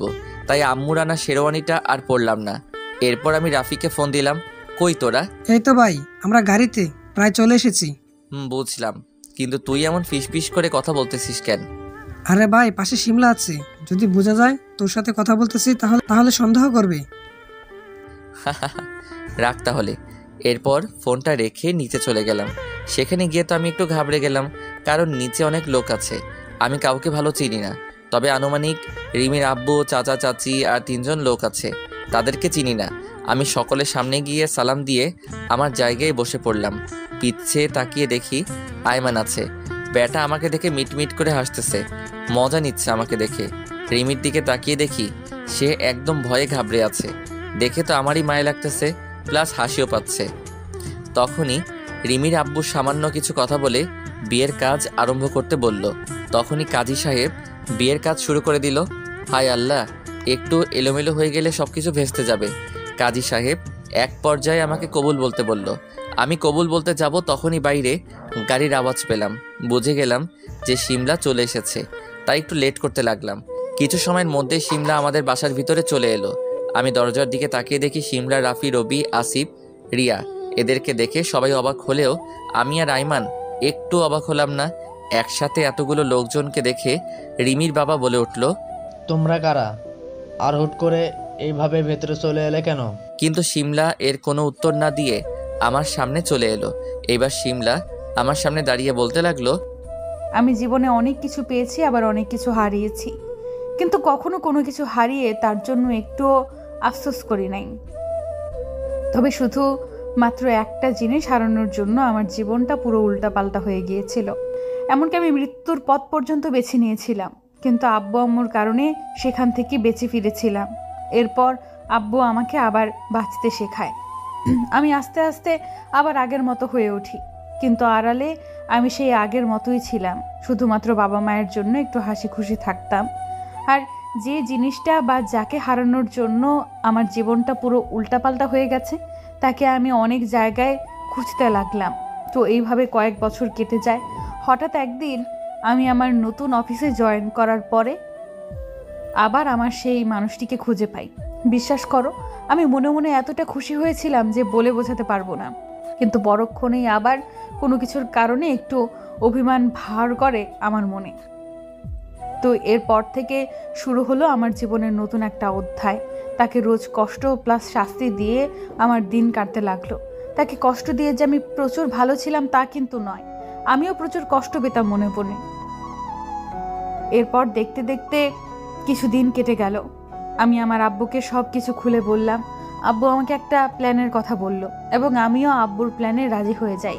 প্ল্যানটা ছিল এমন যে আমি আমার মিথ্যে বিয়ের কথা বলে তাকে শেষবারের মতো কষ্ট দিয়ে আপন করে নেব। কিন্তু আফসোস, সে এটাকে সত্যি ভেবে নেয় এবং সেও অন্য কাউকে বিয়ে করার জন্য রাজি হয়ে যায়। এইটা বলে শিমলা চুপ হয়ে গেল, আর এখানে উপস্থিত সকলেও চুপ করে আছে, বোঝার চেষ্টা করতেছে কি হচ্ছে এখানে। আমি শিমলার দিকে তাকিয়ে আছি, ওর চোখে পানি জমে আছে। আমার একটু খারাপ লাগলো, তবু কিছু বললাম না। শিমলার এমন কথা শুনে সকলে একটু অবাক হয়েছে, কিন্তু পরে কি হলো এটা জানার জন্য সকলে আগ্রহী। তাই সকলের মধ্যে থেকে রিমির বাবা বলল, এরপর কি হলো? তুমি তোমার মানুষটিকে চিরকালের জন্য হারিয়ে ফেললে? শিমলা কিছু সময় চুপ থেকে আবার বলতে শুরু করলো, আমি অনেক আগে একবার আমার ভালোবাসাকে হারিয়েছি, কিন্তু আল্লাহর অসীম কৃপায় আবার আমি তাকে খুঁজে পাই। তাই আমি আর তাকে হারাতে চাই না। দরকার হলে আমি আমার সবটুকু দিয়ে চেষ্টা করব তাকে পাওয়ার জন্য। তাই আমি তার বাসায় চলে যাই বিয়ে আটকানোর জন্য, আর আটকেও ফেলি। ও খুব ভালো। নিজের ভালোবাসাকে কখনো হারিয়ে যেতে দিতে হয় না। দরকার হলে সকলের বিরুদ্ধে গিয়ে আপন করে নিতে হয় তাকে। আঙ্কেল, আপনি কি জানেন সেই ছেলেটা কে? কে? আমার সামনে যে বসে আছে, মিস্টার শ্রাবণ। শিমলার এমন কথায় রিমির পুরো পরিবার অবাক হয়। এইবার শিমলা আর কিছু না বলে আমার হাত ধরে বলল, প্লিজ তুমি আমাকে মাফ করে দাও। আমি আমার ভুল বুঝতে পেরেছি। আমি আর কখনো তোমার সাথে এমন ব্যবহার করব না। আর আমি জানি তুমিও আমাকে ভালোবাসো, তাই প্লিজ আমাকে ফিরিয়ে দিও না। আমি কিছু জানি না, আম্মু যেটা বলবে আমি তাই করব। এরপর সাথে সাথে শিমলা আমার আম্মুর কাছে চলে গেল। আম্মুর পা জড়িয়ে ধরে বলল, আন্টি প্লিজ আমাকে মাফ করে দেন। আমি আপনার ছেলের সাথে অনেক খারাপ ব্যবহার করেছি, কিন্তু বিশ্বাস করুন আমি ওকে আমার নিজের থেকেও বেশি ভালোবাসি। শিমলার এমন কাণ্ড দেখে বাসার সকলে অনেক অবাক হয়। আম্মু সাথে সাথে শিমলাকে নিচ থেকে তুলে বলে, এই মেয়ে, তুমি কি পাগল হলে নাকি? এমন কাণ্ড কি করে? তুমি একটা কোম্পানির মালিক, তোমার এমন আচরণ মানায় না। আন্টি, কিন্তু আমার ভালোবাসার থেকে কোনো কিছুই বড় না। আর আমার ভালোবাসা পাওয়ার জন্য আমি সব কিছু করতে পারি। এবার আম্মু আমার প্ল্যান অনুযায়ী বলল, যদি রিমির পরিবার এটাও মেনে নিতে পারে তাহলে আমার কোনো সমস্যা নেই। আম্মুর এমন কথায় শিমলা অনেক খুশি হয়। শিমলা এরপর রিমির আব্বুর কাছে চলে যায়। রিমির আব্বুর কাছে গিয়ে অনেক কান্নাকাটি করে, অনেক অনুরোধ করে, কিন্তু কোনো কিছুতেই কাজ হচ্ছে না। রিমির আব্বু কোনো মতেই তার মেয়ের জায়গায় অন্য কাউকে দিতে রাজি না। আমি মনে মনে ভাবতেছি এইবার শিমলার কি হবে। শিমলা যদি রিমির আব্বুকে কনভিন্স করতে না পারে তাহলে তো সব কিছু শেষ। তখনই শিমলা বলল, আঙ্কেল, আমি আপনাকে অনেকভাবে অনুরোধ করলাম, কিন্তু কোনো কিছুতেই আপনি রাজি নন। আর সবচেয়ে বড় কথা, আপনিই তো বলেছিলেন যে ভালোবাসা পাওয়ার জন্য সবটুকু দিয়ে চেষ্টা করতে, আর এখন আপনি এটা বলতেছেন। এটা বলার পরেও রিমির আব্বু কিছু বলল না।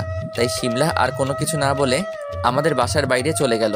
সবাই অবাক হয়ে আছে, আসলে মেয়েটা কি করতে চাচ্ছে। পুরো বাসা স্তব্ধ হয়ে আছে, কেউ কোনো কথা বলতেছে না। প্রায় 2 মিনিট পরে শিমলা তার হাতে করে একটা ছুরি আর একটা খাতা নিয়ে এসেছে। কেউ কিছু বুঝতেছে না আসলে শিমলা কি করতে চাচ্ছে। তখনই শিমলা তার গলায় ছুরি ধরে বলল, রাফি ভাইয়া, তুমি খাতায় একটা সুইসাইড নোট লেখো। পুলিশ আসলে এটা তাদের কাছে দিয়ে দেবে। খাতায় লিখবে যে আমি মরতে চাই না, কিন্তু আমাকে সুইসাইড করতে বাধ্য করেছে এই লোকটা, রিমির আব্বুকে দেখিয়ে। সকলের নাম উল্লেখ করে দিও যাতে সবগুলোরে পুলিশে ধরে। এইবার এখানে উপস্থিত সকলে বিষয়টি বুঝতে পারে যে শিমলা কি করতে চাইতেছে। তাই রমির আব্বু সাথে সাথে শিমলার কাছে চলে যায় আর বলে, এই মেয়ে থামো থামো, এটা তুমি কি করতে চাইতেছো? তোমার মৃত্যুর ভয় নেই? ওই যে আগেই বলেছিলাম আমার মৃত্যুর ভয় নেই। আগে একটা বার চেষ্টা করেছিলাম, আমি মারা গেলে আপনাদেরকে নিয়ে মরব। আগে বলেছি রিমির পরিবারে অনেক সমস্যা আছে, আর রিমির আব্বু অনেক ঝামেলায় আছে। আর এখন যদি তার উপরে পুলিশ কেস হয় তাহলে আর বের হতে পারবে না এর ভিতর থেকে। তাই রিমির বাবা কিছু সময় ভেবে বলে, আচ্ছা সমস্যা নেই, তুমি শ্রাবণকে বিয়ে করো। এই কথা শুনে বাসার সকলে প্রায় অনেক খুশি হয়ে যায়, শুধু রবি আর রিমি বাদে। তখনই রিমির আব্বু বলে ওঠে, কিন্তু আমার মেয়ের কি হবে? আঙ্কেল, আপনি কিছু মনে না করলে একটা কথা বলি। বলো। আমার জানা একটা ভালো ছেলে আছে, ছেলেটা খুব ভালো। আপনি বরং তার সাথে রিমির বিয়ে দিয়ে দিন, রিমি খুব ভালো থাকবে। এখন এই মুহূর্তে তাকে পাবে কোথায়? আর আজকে আমার মেয়ের বিয়ে দিতে না পারলে আমার মান সম্মানের সব শেষ হয়ে যাবে। আঙ্কেল, চিন্তা করতে হবে না, ছেলে এখানে আছে, আর আশা করি ছেলেকে আপনারও পছন্দ হবে। ছেলের নাম কি আর কি করে? ছেলের নাম রবি, এখনো পড়াশোনা করতেছি, 2 বছরের মধ্যে চাকরি পেয়ে যাবে ইনশাল্লাহ। রিমির বাবা কিছু সময় ভেবে এই বিয়েতে রাজি হয়ে গেল, আর আমার প্ল্যান অনুযায়ী সব কিছু হয়ে গেল। সকাল 11টার মধ্যে এক বাসায় বসে 2টা বিয়ে সম্পূর্ণ হয়ে গেল। আমার থেকে শিমলা অনেক হ্যাপি, কারণ শিমলা তো ভেবেই নিয়েছিল যে আমাকে হারিয়ে ফেলেছে সে, আর আমি তো আগে থেকে সব কিছু প্ল্যান করে রেখেছিলাম। অপরদিকে রিমি আর রবি তো মহা খুশি। দুপুরে সকলে মিলে একসাথে খাবার খেতে বসলাম। তখন হঠাৎ করেই রিমির বাবা বলে উঠল, ধন্যবাদ শ্রাবণ, তোমার এখানে এসেই আজকে এত কিছু হয়ে গেল। সত্যি বলতে আমি আমার মেয়েকে এর আগে কখনো এত খুশি দেখি নাই। আঙ্কেল, আপনি হয়তো আপনার মেয়েকে কখনো ভালো করে সময় দেন, যার কারণে আপনার কাছে এমন মনে হচ্ছে। একটু সময় দিতে শিখুন, দেখবেন সব কিছু বদলে যাবে। ঠিক বলেছ। সকলের সাথে আর কিছু কথা বলে খাবার টেবিল থেকে উঠে নিজের রুমে চলে গেলাম। সেখানে গিয়ে দেখি শিমলা আমার টেবিল গোছাচ্ছে। আমি মনে মনে বললাম, ওয়াও, বেশ ভালো তো, এরপর থেকে আর নিজের কোনো কিছু করা লাগবে না। আমি এগুলো ভাবতে ভাবতে মোবাইলটা হাতে নিয়ে রুম থেকে বের হতে যাব, তখনই শিমলা বলল, কোথায় যাচ্ছ এই দুপুরবেলায়? এই সেমরি, তোরে বলতে যাব কেন?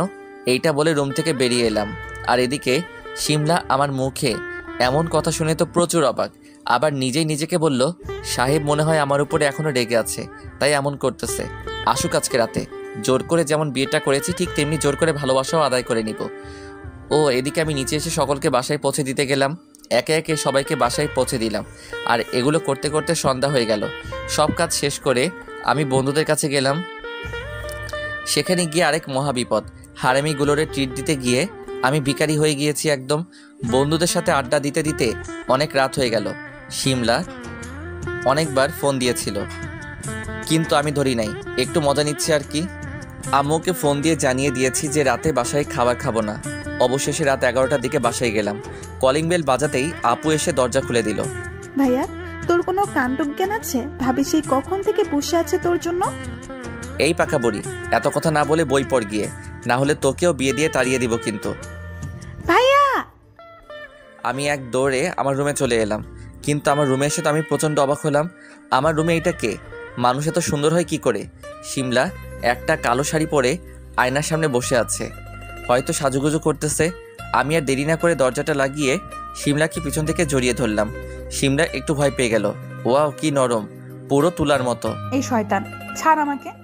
তুই আস্ত একটা শয়তান, সারাদিনে কোনো খোঁজ নাই, আর এখন রাতে এসে জড়িয়ে ধরতেছে। উফ, দিনের বেলায় থেকে কি করতাম? এগুলো কি দিনের বেলায় করে নাকি? ছি ছি ছি, তোমার মুখে কি কিছুই আটকায় না? নিজের বউয়ের কাছে আবার কিসের লজ্জা? এইটা বলে শিমলাকে কোলে তুলে বিছানায় নিয়ে এলাম। এরপর আমি যখন শিমলার ঠোঁট আর আমার ঠোঁট এক করতে যাব, তখনই সিমনি বাধা দিল আর বলল, এই দাঁড়াও, তুমি এগুলো করার আগে আমাকে কিছু প্রশ্নের উত্তর দাও। দূর, ভাল লাগে না। কি প্রশ্ন বল তাড়াতাড়ি। তুমি তো আমাকে ভালোবাসতে, তাহলে কেন এই রিমিকে বিয়ে করতে যাচ্ছিলে? এগুলো সব আমার প্ল্যান ছিল। মানে? এরপর শিমলাকে সব খুলে বললাম। ওরে শয়তান, আর এইসব কিছুর পেছনে তাহলে রাফি ভাইয়াও আছে? সবগুলোর দেখে নেব। রাখো তোমার রাফি ফাফি, গড়িতে তাকিয়ে দেখো, রাত 12টা বাজে। এখন খেলাধুলা শুরু না করলে রাউন্ড শেষ হতে হতেই সকাল হয়ে যাবে। তুই কোনোদিনও ভালো হবি না নাকি? শিমলাকে আর কিছু বলতে না করে আমার আর শিমলার ঠোঁট এক করে দিলাম। শিমলা চোখ বড় বড় করে আমার দিকে তাকালো। প্রায় 5 মিনিট পরে ছেড়ে দিলাম। শিমলা ছাড়া পেয়ে বলল, ওই আমাকে মেরে ফেলবি নাকি? আমি এত কিছু না শুনে আবার শিমলার ঠোঁটে জায়গা করে নিলাম। এরপর ম্যাচের বাকি অংশ শুরু হবে। তার আগে সকলে ভালো থাকবেন, সুস্থ থাকবেন। Okay bye. এইভাবে শেষ হলো আরেকটা ভালোবাসার গল্প।